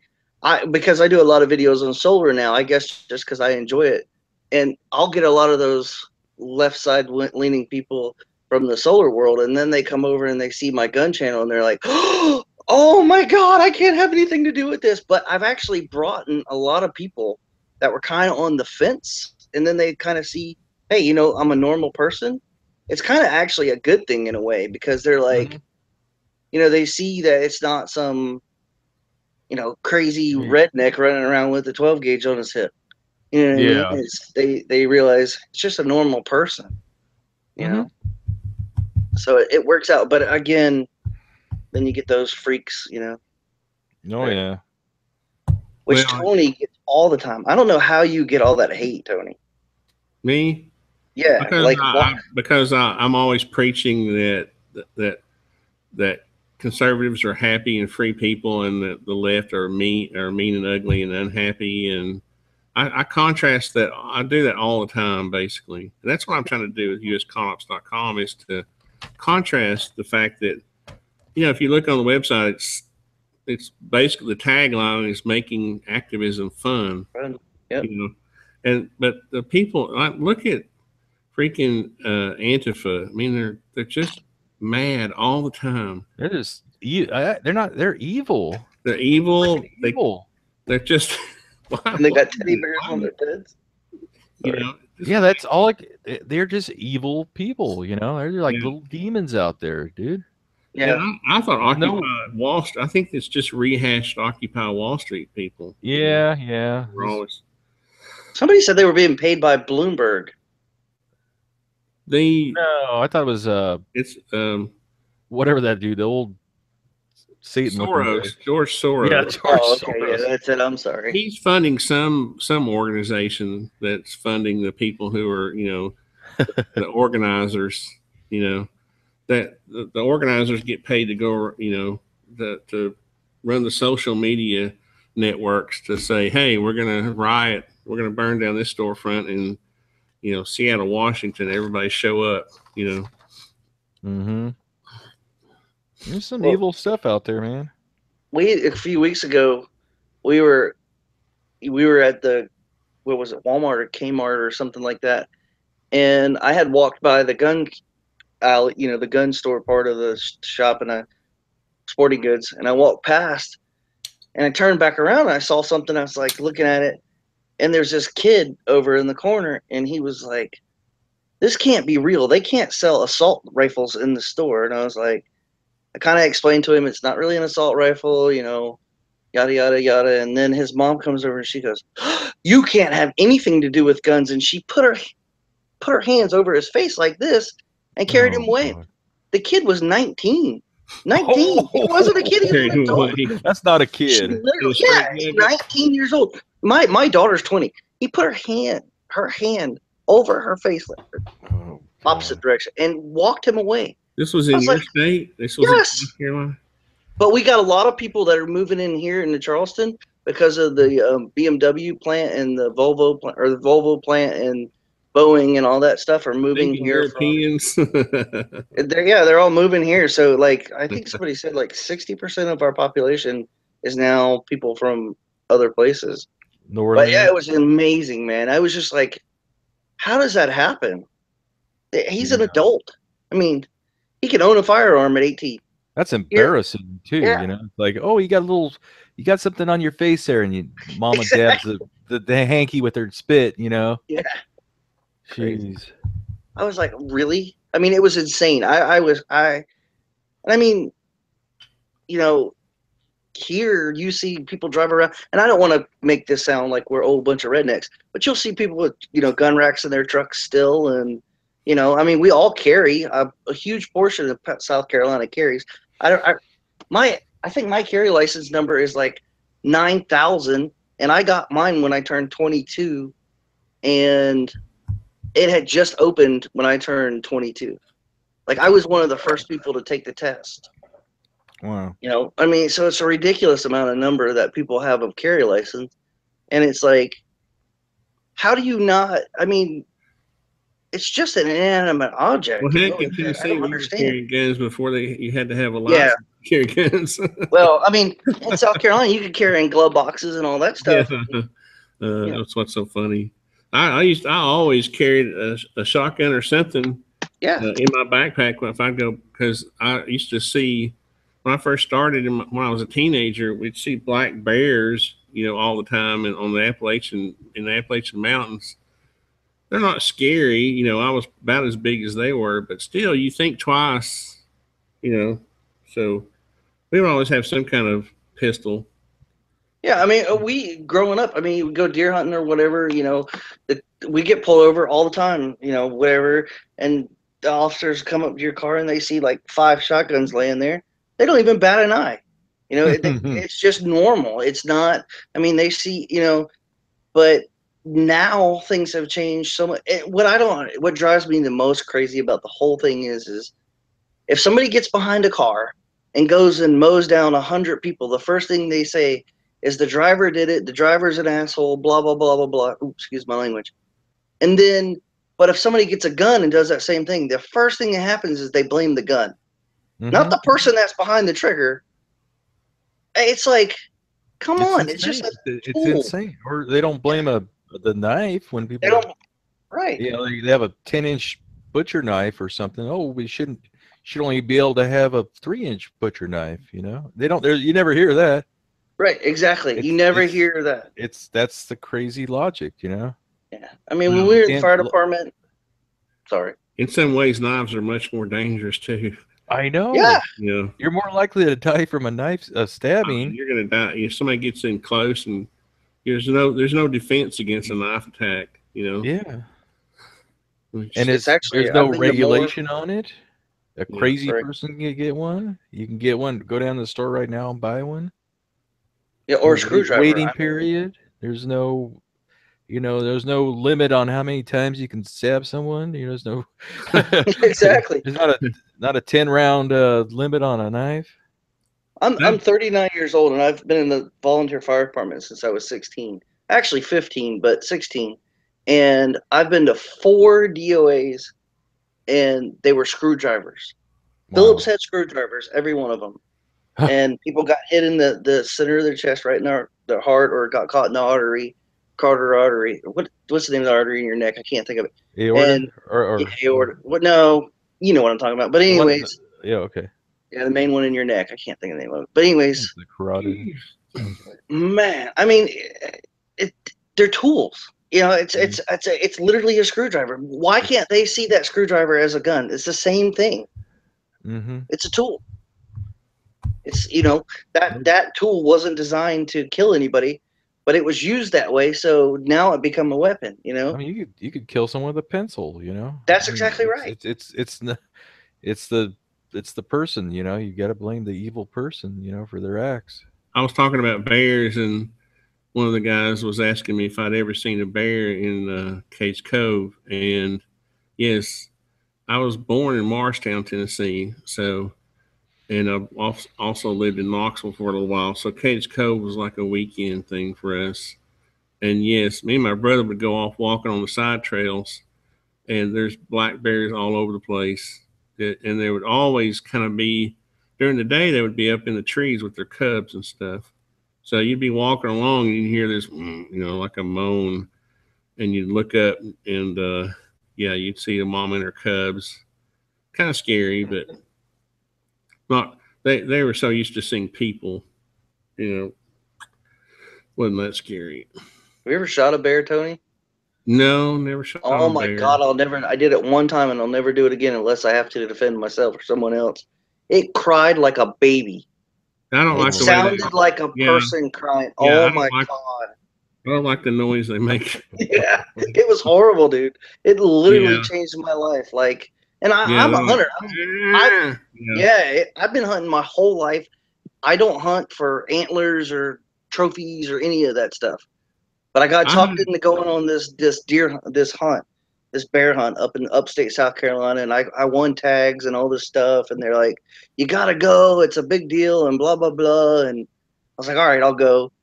Wasn't really into it, but I did it, and I shot that bear, and I think, it sounded like I never just changed my life. Honestly, I used to hunt a bunch when I was younger, when I was in my teens and my 20s. I mean, always in the woods, always hunting, always shooting. And I got tired of, I don't know. You get tired of killing after a while, No, man, deer season for us. I know how to hunt, and I know how to, if I needed to kill for food, if I needed to. But I just got to where I didn't want to hunt for sport anymore. Yeah, see, I've just never been a sport hunter. Like the other day, like deer season for us opened August the 15th. And I want to put a deer in my freezer because that's our main source of food, right? That's one of our main sources. But I don't care. I just want a deer. I don't care if it's a doe actually most of the time I'll pass on the bucks. I just want something to put in the freezer. Now I don't have a problem with trophy owners. That's their prerogative as long as the meat is used properly.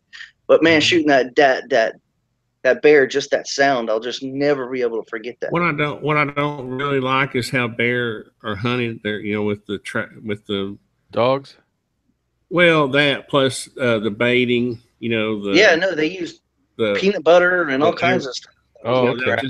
They'll use any kind of scent that'll draw them in, and they'll just sit there and wait. I don't know. There was donuts on the ground actually on one of the bear one things that we were hunting over. There was donuts out there and bacon. I was like, this is wrong.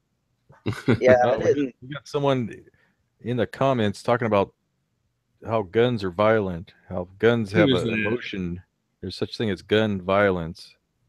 Guns don't have an emotion. They're an inanimate object. Only people can be violent. Guns cannot be violent. Where am I missing? What am I missing? I don't see that. Just like there's no such thing as knife violence or what's the username? Steel toe boot violence. It's just human violence. That's got to make sure we're got that clear. Who is that? I don't know. Someone really high on their horse talking about how wonderful England is and stuff. I don't think my comments are updated or something. I don't see it. Yeah, I didn't see it either yet. There's no such thing as gun violence. There's people violence. There's people violence. Yeah. Human violence. Guns cannot be violent. People can be violent. So I hate that term gun violence when you can use a rock and they don't call it rock violence or knife violence or fist violence or car violence or whatever, Yeah. So ridiculous. Oh, it's chaos production. They don't have guns in England, so they use trucks to drive over people on bridges. So, well, truck violence. We don't need assault rifles either, and really, the term assault rifle is just sort of a you know what an aggressive weapon is? Yeah, a 10,000-pound truck driving through innocent people in France or England on. That's aggressive weapons. An assault.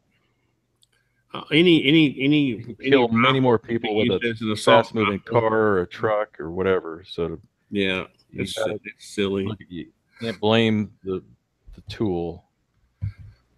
You know, I've got an AR-15 that's supposedly an assault rifle that looks like it's a harmless little, you know, it has a wood stock and it's all neat looking and cool looking. It's the same rifle. It shoots 5.56, just like those ugly, mean, all black guns, black rifles. A 10,000-pound truck. A gun can't go shoot up a school either, but a person can. A person can get in a 10,000-pound truck and drive it through a schoolyard. A person can take a pencil and stab another person in the neck, but a pencil on itself can't do that. So stop blaming guns. I think that guy is actually being a troll. Just he's probably best to just ban him and move on. Yeah, well, I know. I just like those people. You can't reason with them. I mean, I was hoping he might learn something before I ban him, but yeah, no, I understand. You can't teach him. He's probably like Antifa. Like my wife, she's from Washington State, and her father is a police officer. My dad was a police officer. I've grown up. That's the atmosphere that I've been in. My dad in service, and I was serviceman, and all that stuff. And even she is she's a good shooter and everything. And she says, "Why do you need an AR-15 with 30 rounds in it?" And I says, "Well, let me show you something. When these guys break in my house and it's 7 or 8 guys at one time, and I got 30 rounds to defend myself, is it going to be fair to say, hey, hold on, guys, I got to go reload and shoot because I only got 7 rounds and then there's 10 of you guys?" And she's like, "Well, yeah, I guess it does, it doesn't really matter. I didn't ever think of it that way." And then one day we were out at the range, and we were at our friend's property, and we were just having a good time, right? And I gave her a 10-round mag, and I says, "Here's your 10-round mag. Now kill 10 bad guys."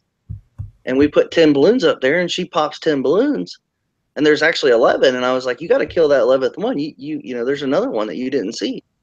And she's like, "Well, what am I supposed to do?" I was like, "Oh, well, that 10-round mag didn't do you any good. It just helped you for 10 of them, right?" And she got the point. But the thing is people don't realize, like, it's not one bullet that kills people. Generally, it's multiple. You know what I mean? 5.56 rounds generally just over penetrate. Mm-hmm. Yeah, they're not going to teach you. So. And chances are they're going to get the heck out of there when you start shooting, because they didn't come there for a fight. Right. The reason I didn't ban the guy right away was because it's kind of a cultural thing. I mean, it's like me. I grew up in Tennessee. What is going on with the hangout? Am I still here? Yeah, you're here, Tony. Okay. I grew up, obviously where I grew up, guns are not a big deal. They really aren't. They're not. Right. They're not even a thing. I wasn't even aware that people were afraid of guns, or, in Tennessee, or where I grew up, you'd see a shovel, a shotgun, a rake in your shed. Yes, sir. That's exactly how it is. There's guns laying there. I mean, look, in your closet, in your one on my corner. Truck, So, and I'm sure other people who've grown up, like this guy who grew up, maybe he's from the UK, just doesn't understand. There's a big cultural difference, I just trust your citizens, or you don't trust them. Right. I mean, it would be like to us, it would be like a country that doesn't trust women to drive their car or something like that, And there are countries like that, right? Mm-hmm. Well, I mean, there's a reason we threw the tea in the ocean, right? Mm-hmm. I don't know what happened to Tony. Tony, you there? Yeah. Can you hear me? Yeah. Oh, I thought maybe your battery died. That was kind of funny. Now you got me thinking I'm not here anymore. No, you're here. I was like watching the YouTube page and forgetting there's a 10-second delay or whatever. Yeah, that messes with me. It's like a 7 or 8 second delay. It's weird. Yeah, I can't watch that. I'm trying to look at the comments and I'm watching. It makes me sick. It makes me seasick. Does it make you? Yeah.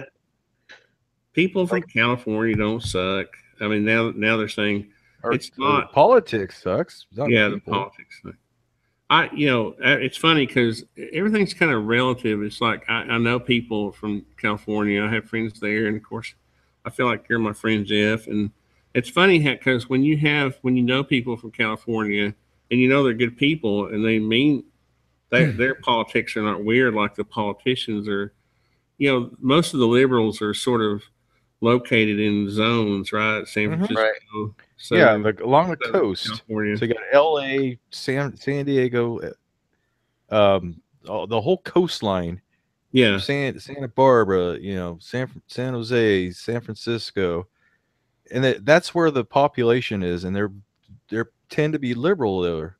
So us over here on the west side in the Central Valley, who are mostly, for the most part, conservative. It's pretty red here. Mm-hmm.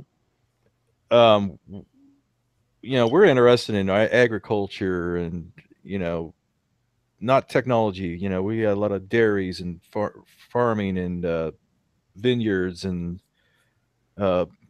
stone fruit and all that stuff. It's an agricultural area, and everyone around here is affected by that. Whether if you're a restaurant, the farmers are coming to eat there, or their workers, or everyone's interlaced. Right. And we think differently here. We drive pickups, and there's nothing but crops and fields and dairies all around me and everything. It's not what you think of as California. There's no surfing, there's no gay parades going down the street, or it's a very conservative area. Yeah. So, my daughter said the same thing. She's like, it's weird because she said coming from, well, I should clarify, she's my stepdaughter, but she refers to me as dad, and we've been anyways. But she initially was born in Washington State, and then when she stayed here, at first, she was like freaked out. She's like, "This is weird. There's guns laying around and da da da da." And I just said, "Hey, honey, I explained to her, Now she grew up with a father that, or not a father, but a grandfather that's a police officer, so she understood, everything. But I just took her outside and I said, let me show you. It's not a mystery. Let me show you what this is. And now she said, over here where I'm at now, and she's right in your area, Jeff. And she's like, if you go into San Francisco or something like that, it's totally different people. It's not even the same. Yeah. It's like two different planets. Yep. And she's like, and I understand both sides of it because, she said, I've seen both sides. But we had this conversation. It was kind of along that same lines as my wife's friend. My wife talked her into going shooting with us one day, right? And so, of course, I gave her a little 22, and she was having a good time with that. And then she's like, well, she was really nervous, but you could tell she was having fun. And then she's like, well, can I shoot something bigger? And the only other thing I had was my 5.56. So I gave her my rifle, gave her a 10-round mag, and she shot it, and she thought this was really neat, and she enjoyed it. And the only reason I actually have a 10-round mag, by the way, is just for hunting because I like the smaller mag. Mm-hmm. Yeah. But anyways, I said, so I hand her a 30-rounder, and, and I didn't think anything of it. And she loads it, and long story short, she starts freaking out, like starts shaking. And the only difference is the mag, right? There's no, wow. She already shot the gun. And I said, I almost said her name. I said, you drive a Camaro, a high-end, super high-end sports car Camaro. This is like top of the line. You can only buy, you have to special order this car. I mean, it's not a cheap, very expensive high-end luxury Camaro. I said, why do you have that car if the speed limit's only 70 miles an hour? And her eyes got about that big. Why do I need 30 rounds? When she realized and put those two together, it was like, you're exactly right. That to me, that's what people, if they don't see that, just like Tony's saying, I grew up in a house that when I was 8 years old, my dad gave me a 10-22 or a 22 Marlin with 18 rounds. You dropped them down in the tube. Yep. He got mad that it wasn't loaded one day. He's like, why's your gun not loaded? I was like, well, it's not in the gun cabinet. Dad goes, is any of our guns in the house loaded that aren't in the gun cabinet? I said, no, all guns are loaded. He said, exactly, load your gun. If I gave it to you, you know how to take care of it. You know what I mean? It's It's just the way we were raised. It's a totally different. I don't know. I just wish people would just see it as just a tool. Yeah. We didn't even actually worry about whether our guns are loaded or not. Yeah, we didn't either. Just don't mess with them. We didn't live in fear, like. Right. And I know people are going to get offended by that, but people who do, I'm not saying people who leave their guns loaded all the time or live in fear. I'm just saying it doesn't bother me. I've got a stack of guns over there, and I know all of them are unloaded because they don't need to be loaded. You know, they're just part of a collection. You know, so the guns that need to be loaded are loaded. You know. Yeah, I mean the guns that need to be, but regardless, it doesn't matter. People see it's just a tool. If you don't know what it is, don't play with it. Don't mess with it. Now, if I got a 2-year-old that's coming over here, sure, I'm gonna move my guns or whatever. But you know what I mean? I don't know. It's just the way we were raised. I guess is a totally different. Yeah. You know. Well, I mean, I've been meaning to ask you, Jeff. Is Greg like does he work for like the sheriff's office? What does he do? No, he's CHP. Oh, okay. Highway Patrol. That's cool. Yeah. Greg's super cool guy. Another thing you guys do really well, and I know that you do it. I don't know if you realize it, but the humor that you add really adds a lot to it. You know what I mean? And just your little puns that I love it. You know, like the finger in the hole. We don't really script anything. You know, the most I do, he's got a good memory too. The most I'll do is say this shell came from Bob from whatever, and and it's got 24 grains of long shot, and he'll remember all that. The only thing that kind of irked me was when he was talking about Tony. He's down there in the comment section. It's like, dude, he's got his own channel, dude. Oh, oh, that doesn't bother me. I know, but I like, it's like I like him, so I wasn't. I'm just happy to see y'all shoot. I thought that was the neatest thing. I was just excited. I've been waiting for that video. I was excited. I was like rubbing my. I had no clue it was coming out today. By the way, I just happened to see it. I didn't know I was going to upload it today, but but it's little things like that it just makes it fun. It's not that crazy old. Yeah, and I love like you guys hide little things, like little nuggets that it's just. But yeah, he's a good guy. He's very reliable. It's like I just email back and forth with him. And I go, hey, when's your next day off? He goes, well, I'm off Friday, and well, how about 12:30? And we just meet out there, and it's out in the middle of nowhere next to that Naval Air Base. And we just meet out there, and he shows up, I show up, I make sure, I make sure I'm on time so I don't look flaky. But yeah, a lot of the guys I've shot with, they're kind of, it's hard to coordinate with them. It's like, right. I want to go out there at 12:30, and then, oh, I can't make it till 2:00. And I've got the reason I do things at like noon is just simply because the lighting. The lighting, yeah. There's like a little window there where the lighting's the best, and if it gets late in the day, that we have to move so the sun's on our back. So everything changes, the direction of where we're aiming changes. So I like to start around noon or 11 or something like that and get the best lighting. Well, it's like we can shoot north, basically. Yeah, that's awesome. Yeah, like I'm surprised they don't have some kind of zone around that is an Air Force base. I guess they do. It's a naval air station. Huh. It's like the biggest. I think they have the most F-18s. They have like 200 F-18s there or something like that. I mean, do they have like an area that you? It's a good distance away.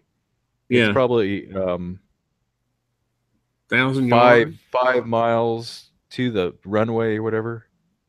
Oh yeah. Like 2 miles to the entrance. We're safe and everything. You're they're still always on civilian soil. flying over. There's like a little squadron of 3 or 2 of them all the time.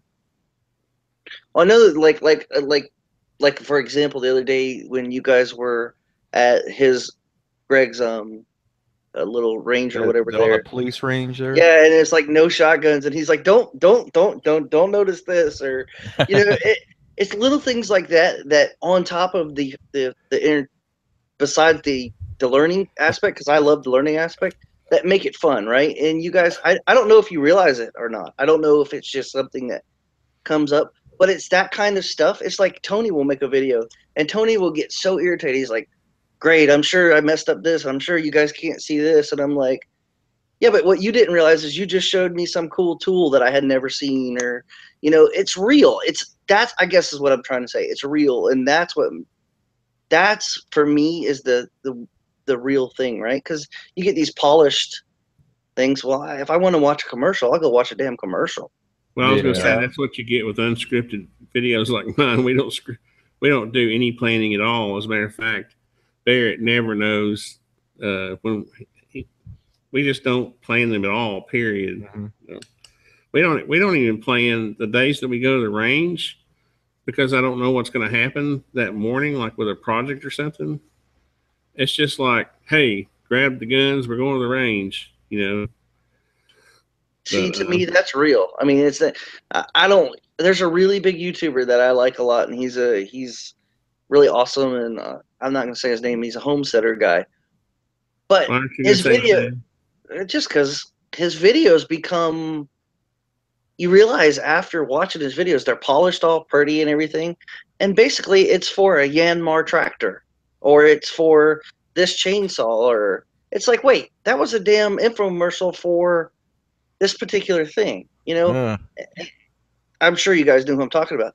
No, that's not. Does he live in Stars? Is one of his. Oh yeah, I thought you were talking.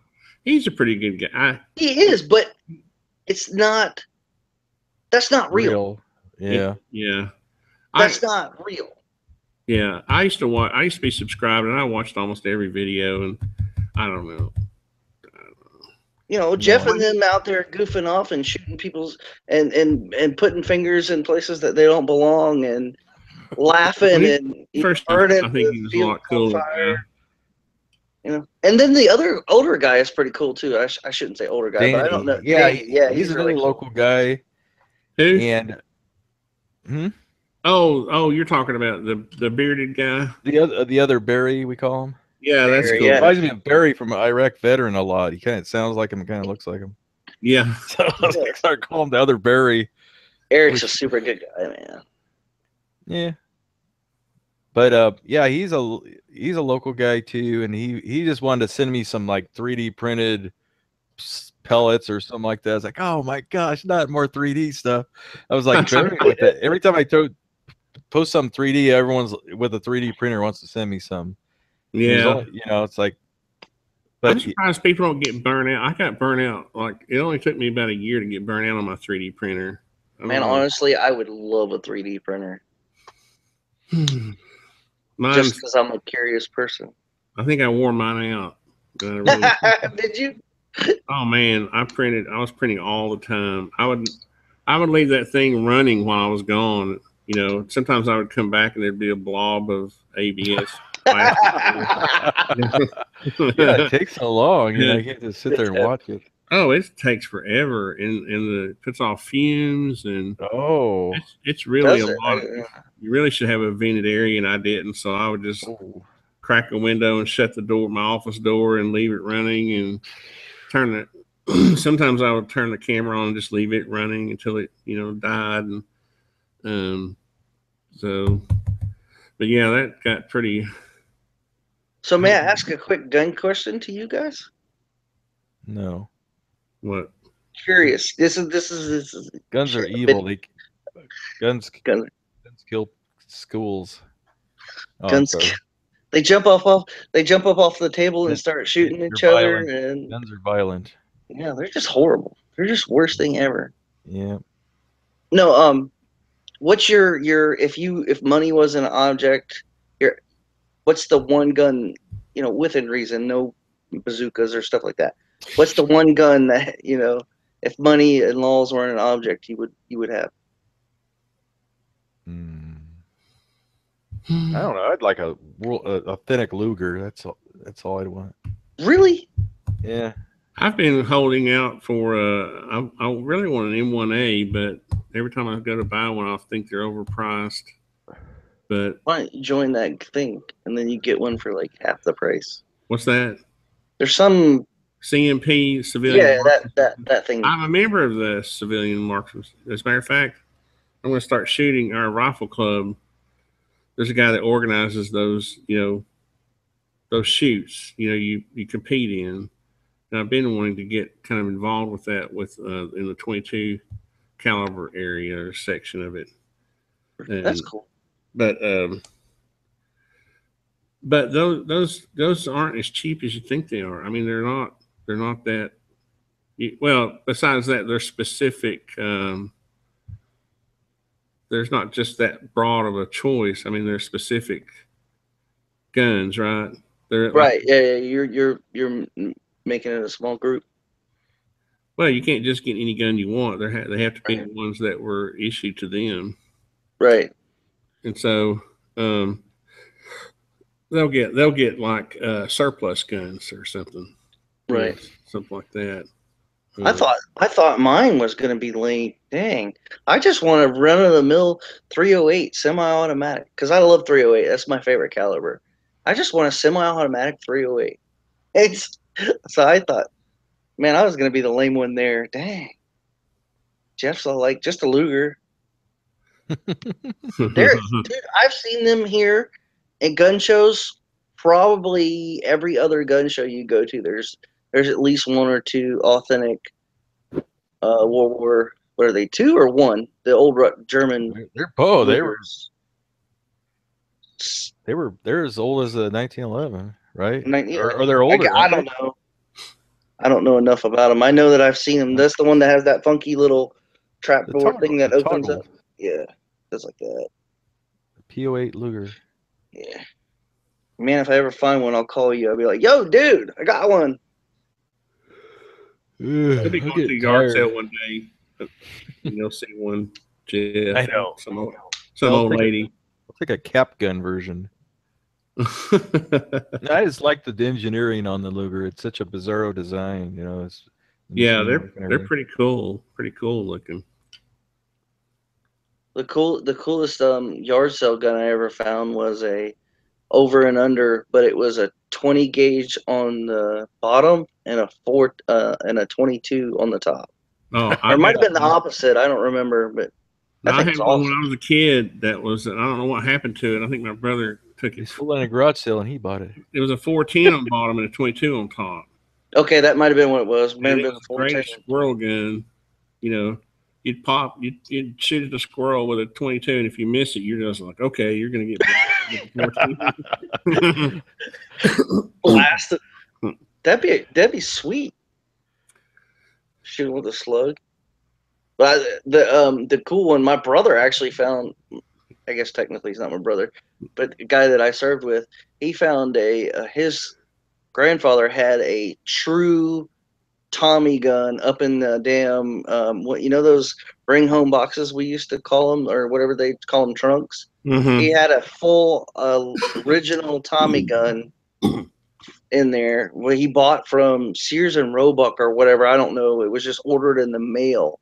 I guess it can. Back in the day, and these, back then it was like a $200 gun or whatever, and like his that's a lot of money back then. Yeah, it was like, a whole hell of a lot of money. But I guess apparently this guy was like super rich. He was like a cattle baron or something. But anyways, and he had to just turn it into the ATF because he didn't have all the stuff for it or whatever. I don't really know how it works. If they don't know you have it, don't tell them you have it. Jeez. That's what I said too. It was kind of silly, but yeah. I mean, it's, and then I got friends. We had that shoot recently, Jeff. This is what's kind of neat. And hey, SoCal, he came from obviously California. And when he got here, got off the plane, of course, got to the hunting club and all that.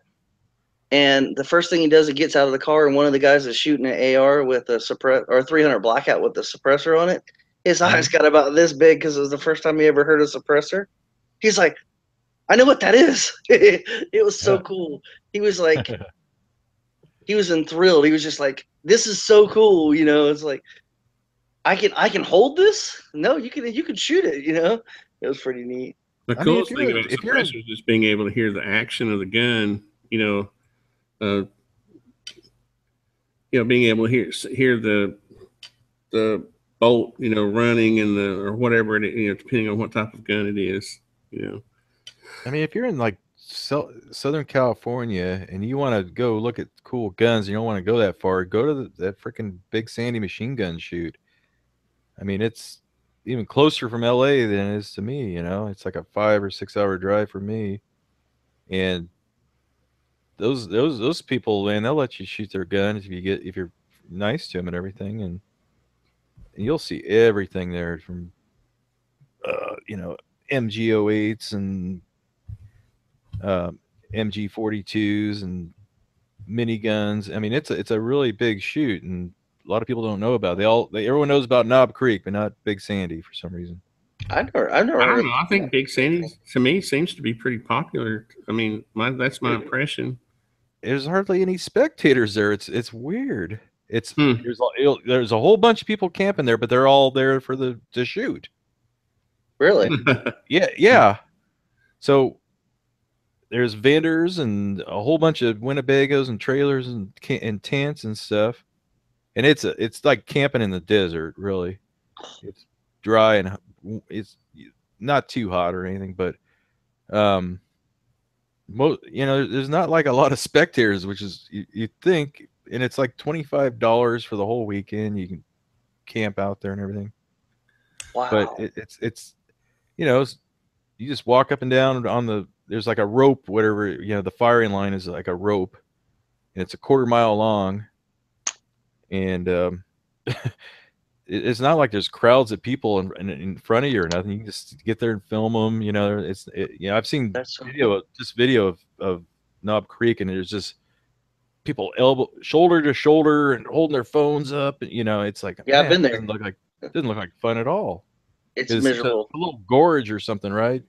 Yeah, it's a valley kind of thing, and it's uncomfortable. It was miserable. It's like going to a super packed nightclub.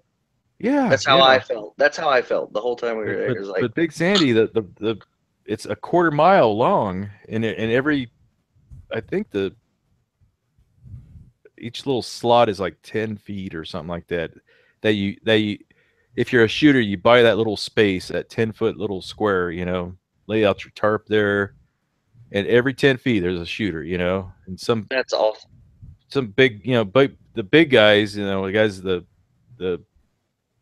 the companies and stuff that are vendors, the manufacturers and stuff, the big guys. They'll buy a whole bunch of spaces and just have one big old 50-foot space or whatever to set up their miniguns and machine guns and stuff. That's cool. When we were there, the guy I got to shoot.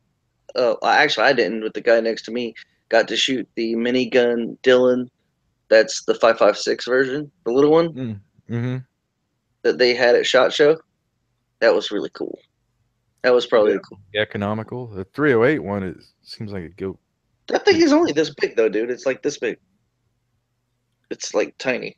But actually, talking about shoots, Tony, actually, the only time I've ever been jealous of Tony was when he got to go to the Iraq veteran shoot and had his own bench and everything. I never get invited to those. I was jealous. I was jealous. I don't think they've sent out the invitations for October already.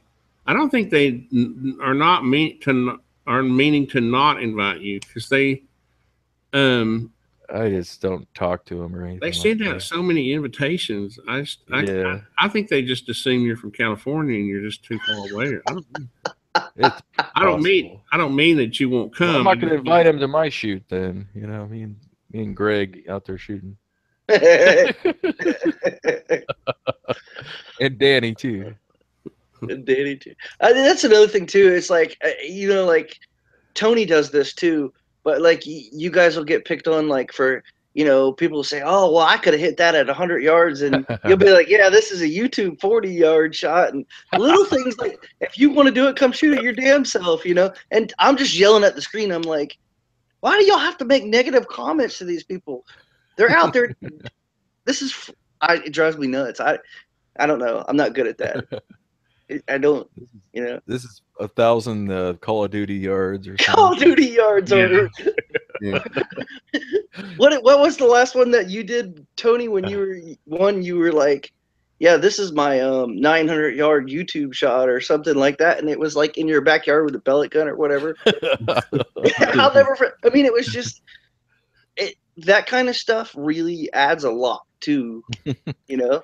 Well, a lot of things that we say are just come from the comments, you know. Right. Yeah. It's like, we ought to send this to Matt from Demolition Ranch.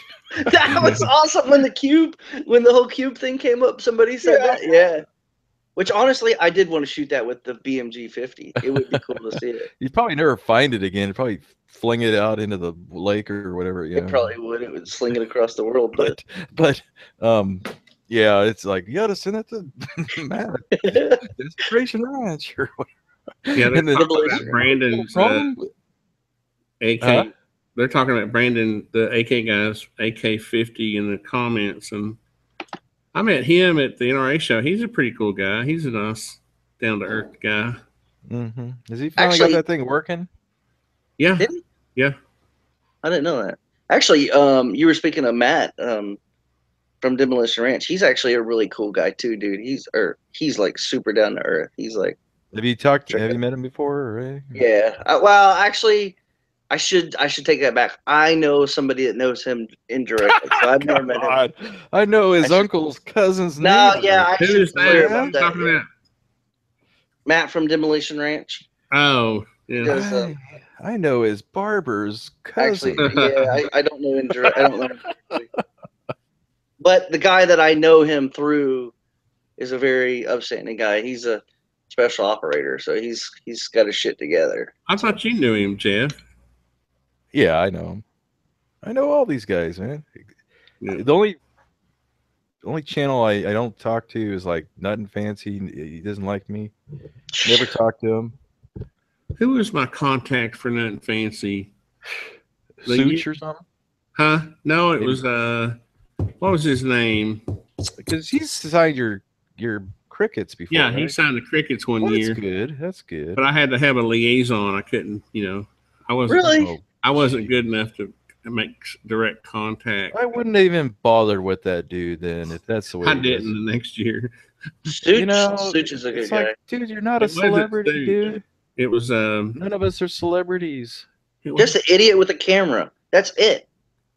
So, I mean, I'm not trying to be rude, but that's all. It's just the honest truth. It's an idiot with a camera.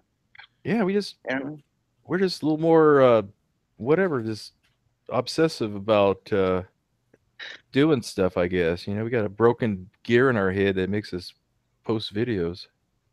Yeah, well, I mean, like I live right here in the area. I know Engineer 775 Scott and all those guys really well. I mean, I know them on first name.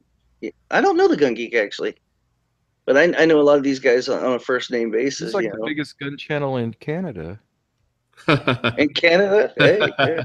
It's funny. I don't really watch a whole lot of gun channels though. Actually, kind of ironically enough. But Eric, like Ibomi, he's a really good friend of mine. But I'm not a big gun channel guy anymore. But I really like your channel because you do the shotgun stuff because that's something I'm into. But anyways, I enjoy it. It's cool to be able to hang out with you. That's especially Tony.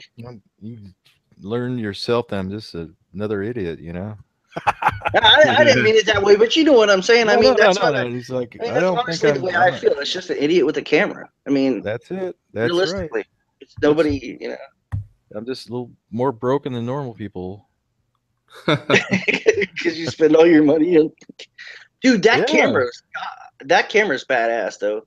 That is cool. Yeah, I love that. I talked to Jorg Sprave the other day, and he said they finally mailing him his camera, He's been waiting like 4 months for his, the slingshot dude from Germany. Yeah. And he makes finally them really crazy rubber band slingshots. Like, are they still like $2,500? I think they're like $2,700 now. Yeah. Remember he raised the price and stuff. Good Lord. But it's still that's still cheap, dude. For what it is. Well, I told the dude he was selling them for too cheap. If I've got 10 cameras. My wife would freak out if I bought a $2,700 camera. Only if it can make that money back for you. That's the only way it makes sense. Tony, that's just pocket change to you. No, you got that laying in your ashtray. That's a lot of money, man. I'm just giving Tony a hard time. $700. Good Lord. Tony's only a YouTube millionaire. I'm actually a tightwad when it comes to cameras. Honestly, I am. I've had one. The thing I didn't know, this thing's homemade, basically. How long is it going to last before it breaks? Is there a warranty? It looks well made, though.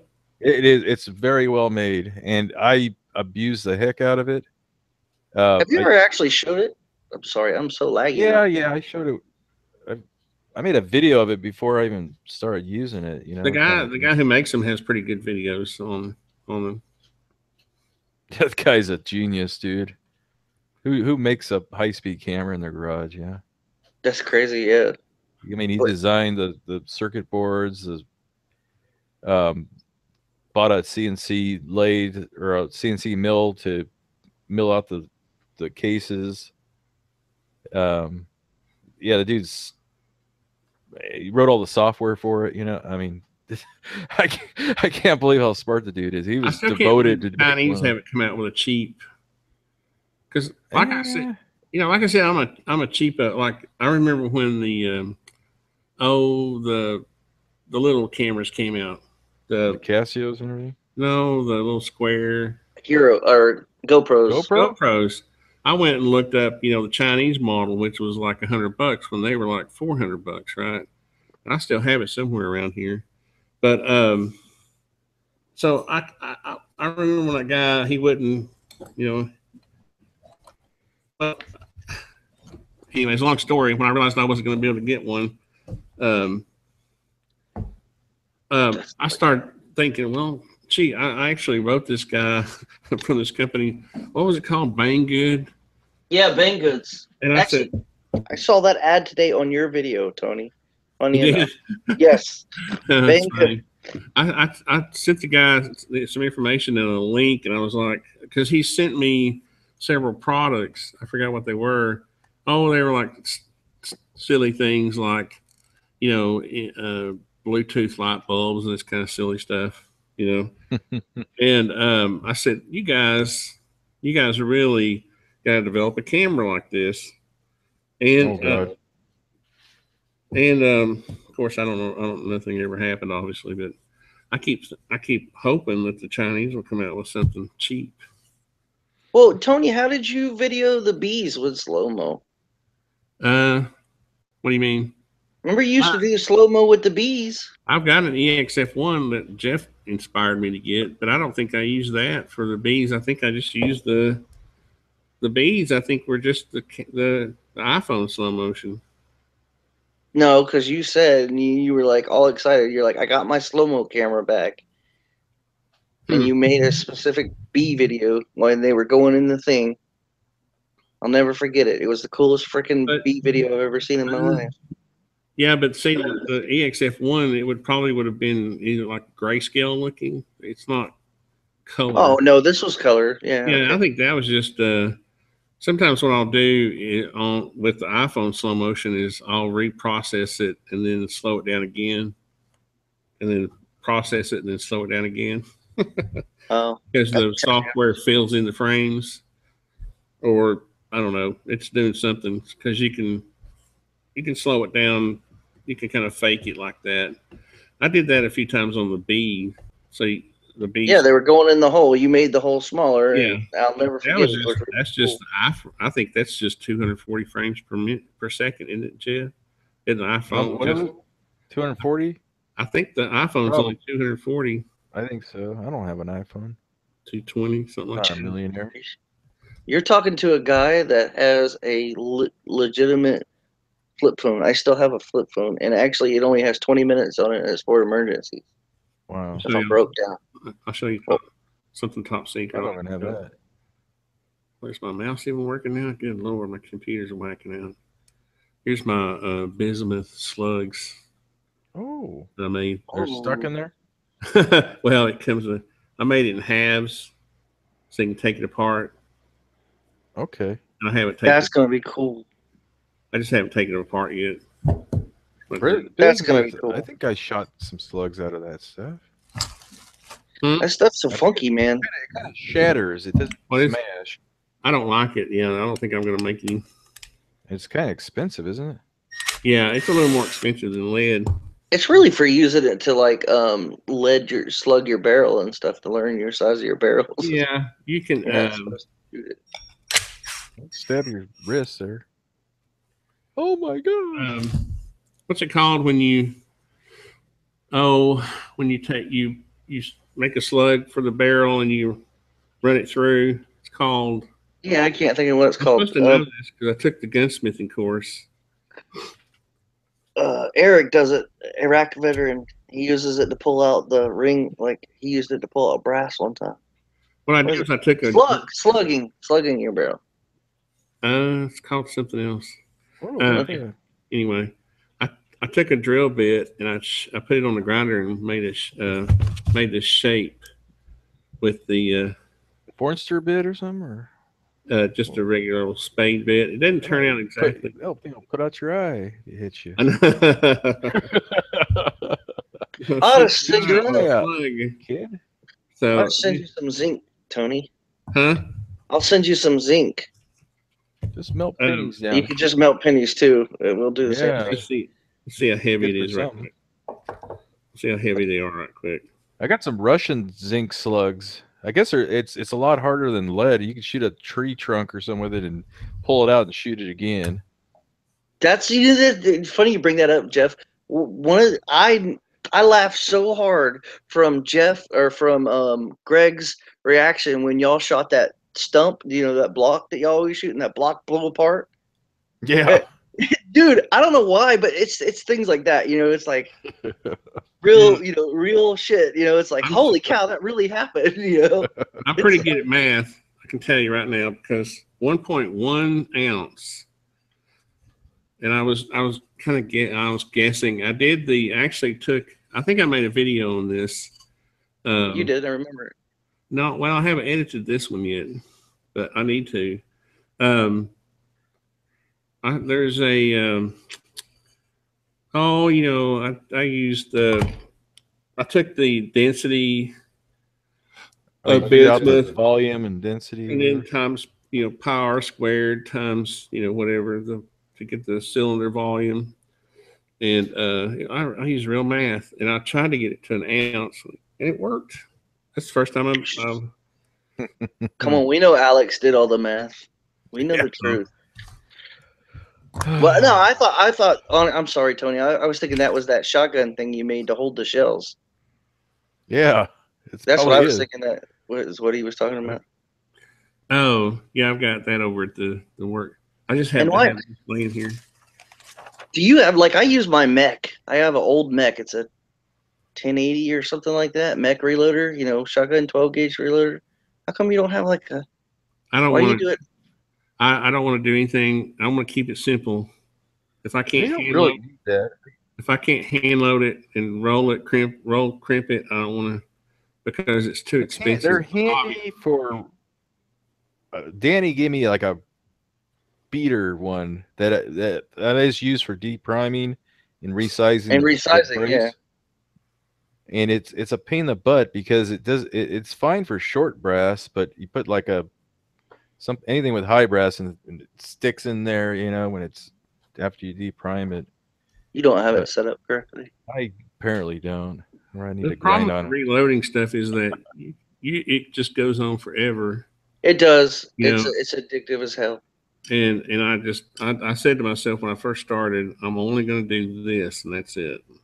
Yeah. No, but the only thing because you're gonna have a problem with the brass not getting resizing without resizing the brass after a while. Mm-hmm. The brass on the shell, it won't fit in it on the shell. I just buy holes. I know. That's the expensive way to do it, though. No, it's not. These are like I buy the feet or something. I buy the holes and I find myself reusing them. You know, I'm trying to reuse the holes. No, I he buys brand new holes, Jeff. Oh yeah, I bought 300 holes a couple weeks ago. It's only like $15 for 300. I mean, for 100. They'll go on sale. They seem like they go on sale at Ballistic Products every Saturday. I get an email from those guys. I wait till they have the cheap shipping or whatever. I go to the local gun range, and I stand there and pick the shells out of the bucket for free, because I live on a budget of this big. Like if y'all knew my budget, you would be. It is just 100. I was thinking it was 200, but that was 13. I bought 100 the clear Fiocchi holes and 100 orange Cheddite holes, and I've gone through all of those, all 200 shells. What primers do you generally use, Jeff? Whatever's in there, but usually a Fiocchi primer. I've never used a Fiocchi primer. I always use those Winchester primers, the 209 Winchester primers, but I got like 4,000 of them from my granddad. Oh, okay. Still, some of them are from 1991. Wow. They still work, dude. Oh, I bet, yeah. But anyways, well, hey guys, it's getting really late. I know. I was gonna say I was getting tired. Yeah. I'm gonna make some coffee. And I'm sorry I don't really act all that excited. I'm actually super duper excited. I'm just been one of those days. I'm glad that somebody who was in the chat won that gun. Yeah, that was fun. Yeah, it's really cool. And like honestly, I'll use it. You know what I mean? It's not like it's just gonna get set aside, and I'll be able to make videos with it and stuff. So I know it sounds silly. It's I'm not trying to be mean, but it's $100 gun. But it'll change. It can actually make a difference in my life. And, the little guy next door, he'll really have a good time with it. Oh, he's going to hate it, man. He's going to like it like a slap on the back of the head with a baseball bat, Well. Unless he's into that. I might get him one of those. You're going to find yourself putting some weight in that thing, I'm telling you. Oh, I believe you 100%, brother. But actually, what I was thinking is for him, he's got his dad has those adapters that go in the shotgun. Yeah. And he always wants to use them in my shotgun, but they can't because it's just a. You can use them in there, or is it have the they're one of those long, real long ones? Yeah, they're really long. That's cool. They're rifled and everything. Yeah, so no, they're not rifled. I don't think they shoot the 410. Oh, okay. It makes a 12 gauge go down to a 410. Oh, and he was excited about trying it, and I was like, "You can't use it in my gun." So you could take the barrel off and slide in there and put the barrel back on and try to. It'd be a pain, man. Yeah, but you could in a pinch. Yeah, I guess you could. I didn't think about it that way, but yeah, I mean that's cool. And then not only that, it's just because like I said, I don't want to blow up. I never have. Knock on wood. I've been reloading my whole life. Like I said, I'm 39 and basically been reloading my granddad has a picture. My beard's older than you. No, his underwear. He's 29. His underwear.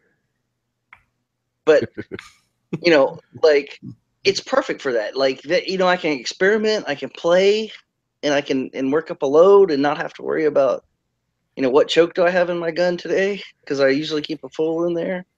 So that's cool. That's really cool. I don't like chokes anyway. Tony had a full beard at the age of 12. Did you know that? He came out with a red beard. This beard, let's see, I'll be 55 in October, and I started it when I was 22. Wow. That's how old it is. Wow. His mom had heartburn when he was born. I have pictures to prove it. I believe you. Most of my kids don't even remember me without a beard. My hair grows so fast that I can shave all my hair off, and in a month I can have this much hair back. It's crazy. It's ridiculous. I'm gonna cut it off here. Thanks, Jeff. I really appreciate you coming. No problem. That was fun, Tony. Yeah, that was. This was really awesome. You're the only dude I would bother having a hangout with, you know. Well, I appreciate it. I know it takes up a lot of time, and that's all right. You caught me in a perfect time, except that I was just getting ready to eat. That was it. I was gonna watch your live stream while I ate. You know, I didn't plan on being part of it though. Well, I appreciate you jumping in, because Bobby and I would have been boring the whole time, pretty sure. Actually, this is really cool. I needed this, guys. This, regardless of one or not, it was the personal thing was cool. It changed my day. And thank you again for sending me that gun, Tony. Too. You know. Oh, I'm sure. Awesome. I'll get more entertainment out of it than. Go out and shoot yours. Dang it. You know what? I gotta say really fast. I am. Next week we're going to the range, so okay. I gotta say this really quick. When Tony, when you said you were sending him that and you made that video and talking about that, I honestly said to myself, I said, "Do you know the entertainment value that you're fixing to give us?" And I think I even said that in the comment, Tony. I think I even said, "Thank you for us." You know, I was like. That's how much. That's cool. That gave me chill bumps, to be honest with you. That was pretty cool. Let's get out of here. All right. Good night, guys. God bless. Good night. Stay safe there from that hurricane, guys. Everyone who's listening. Yeah. You're in your prayers. Good night. God bless. See you guys. Thanks. See you guys later.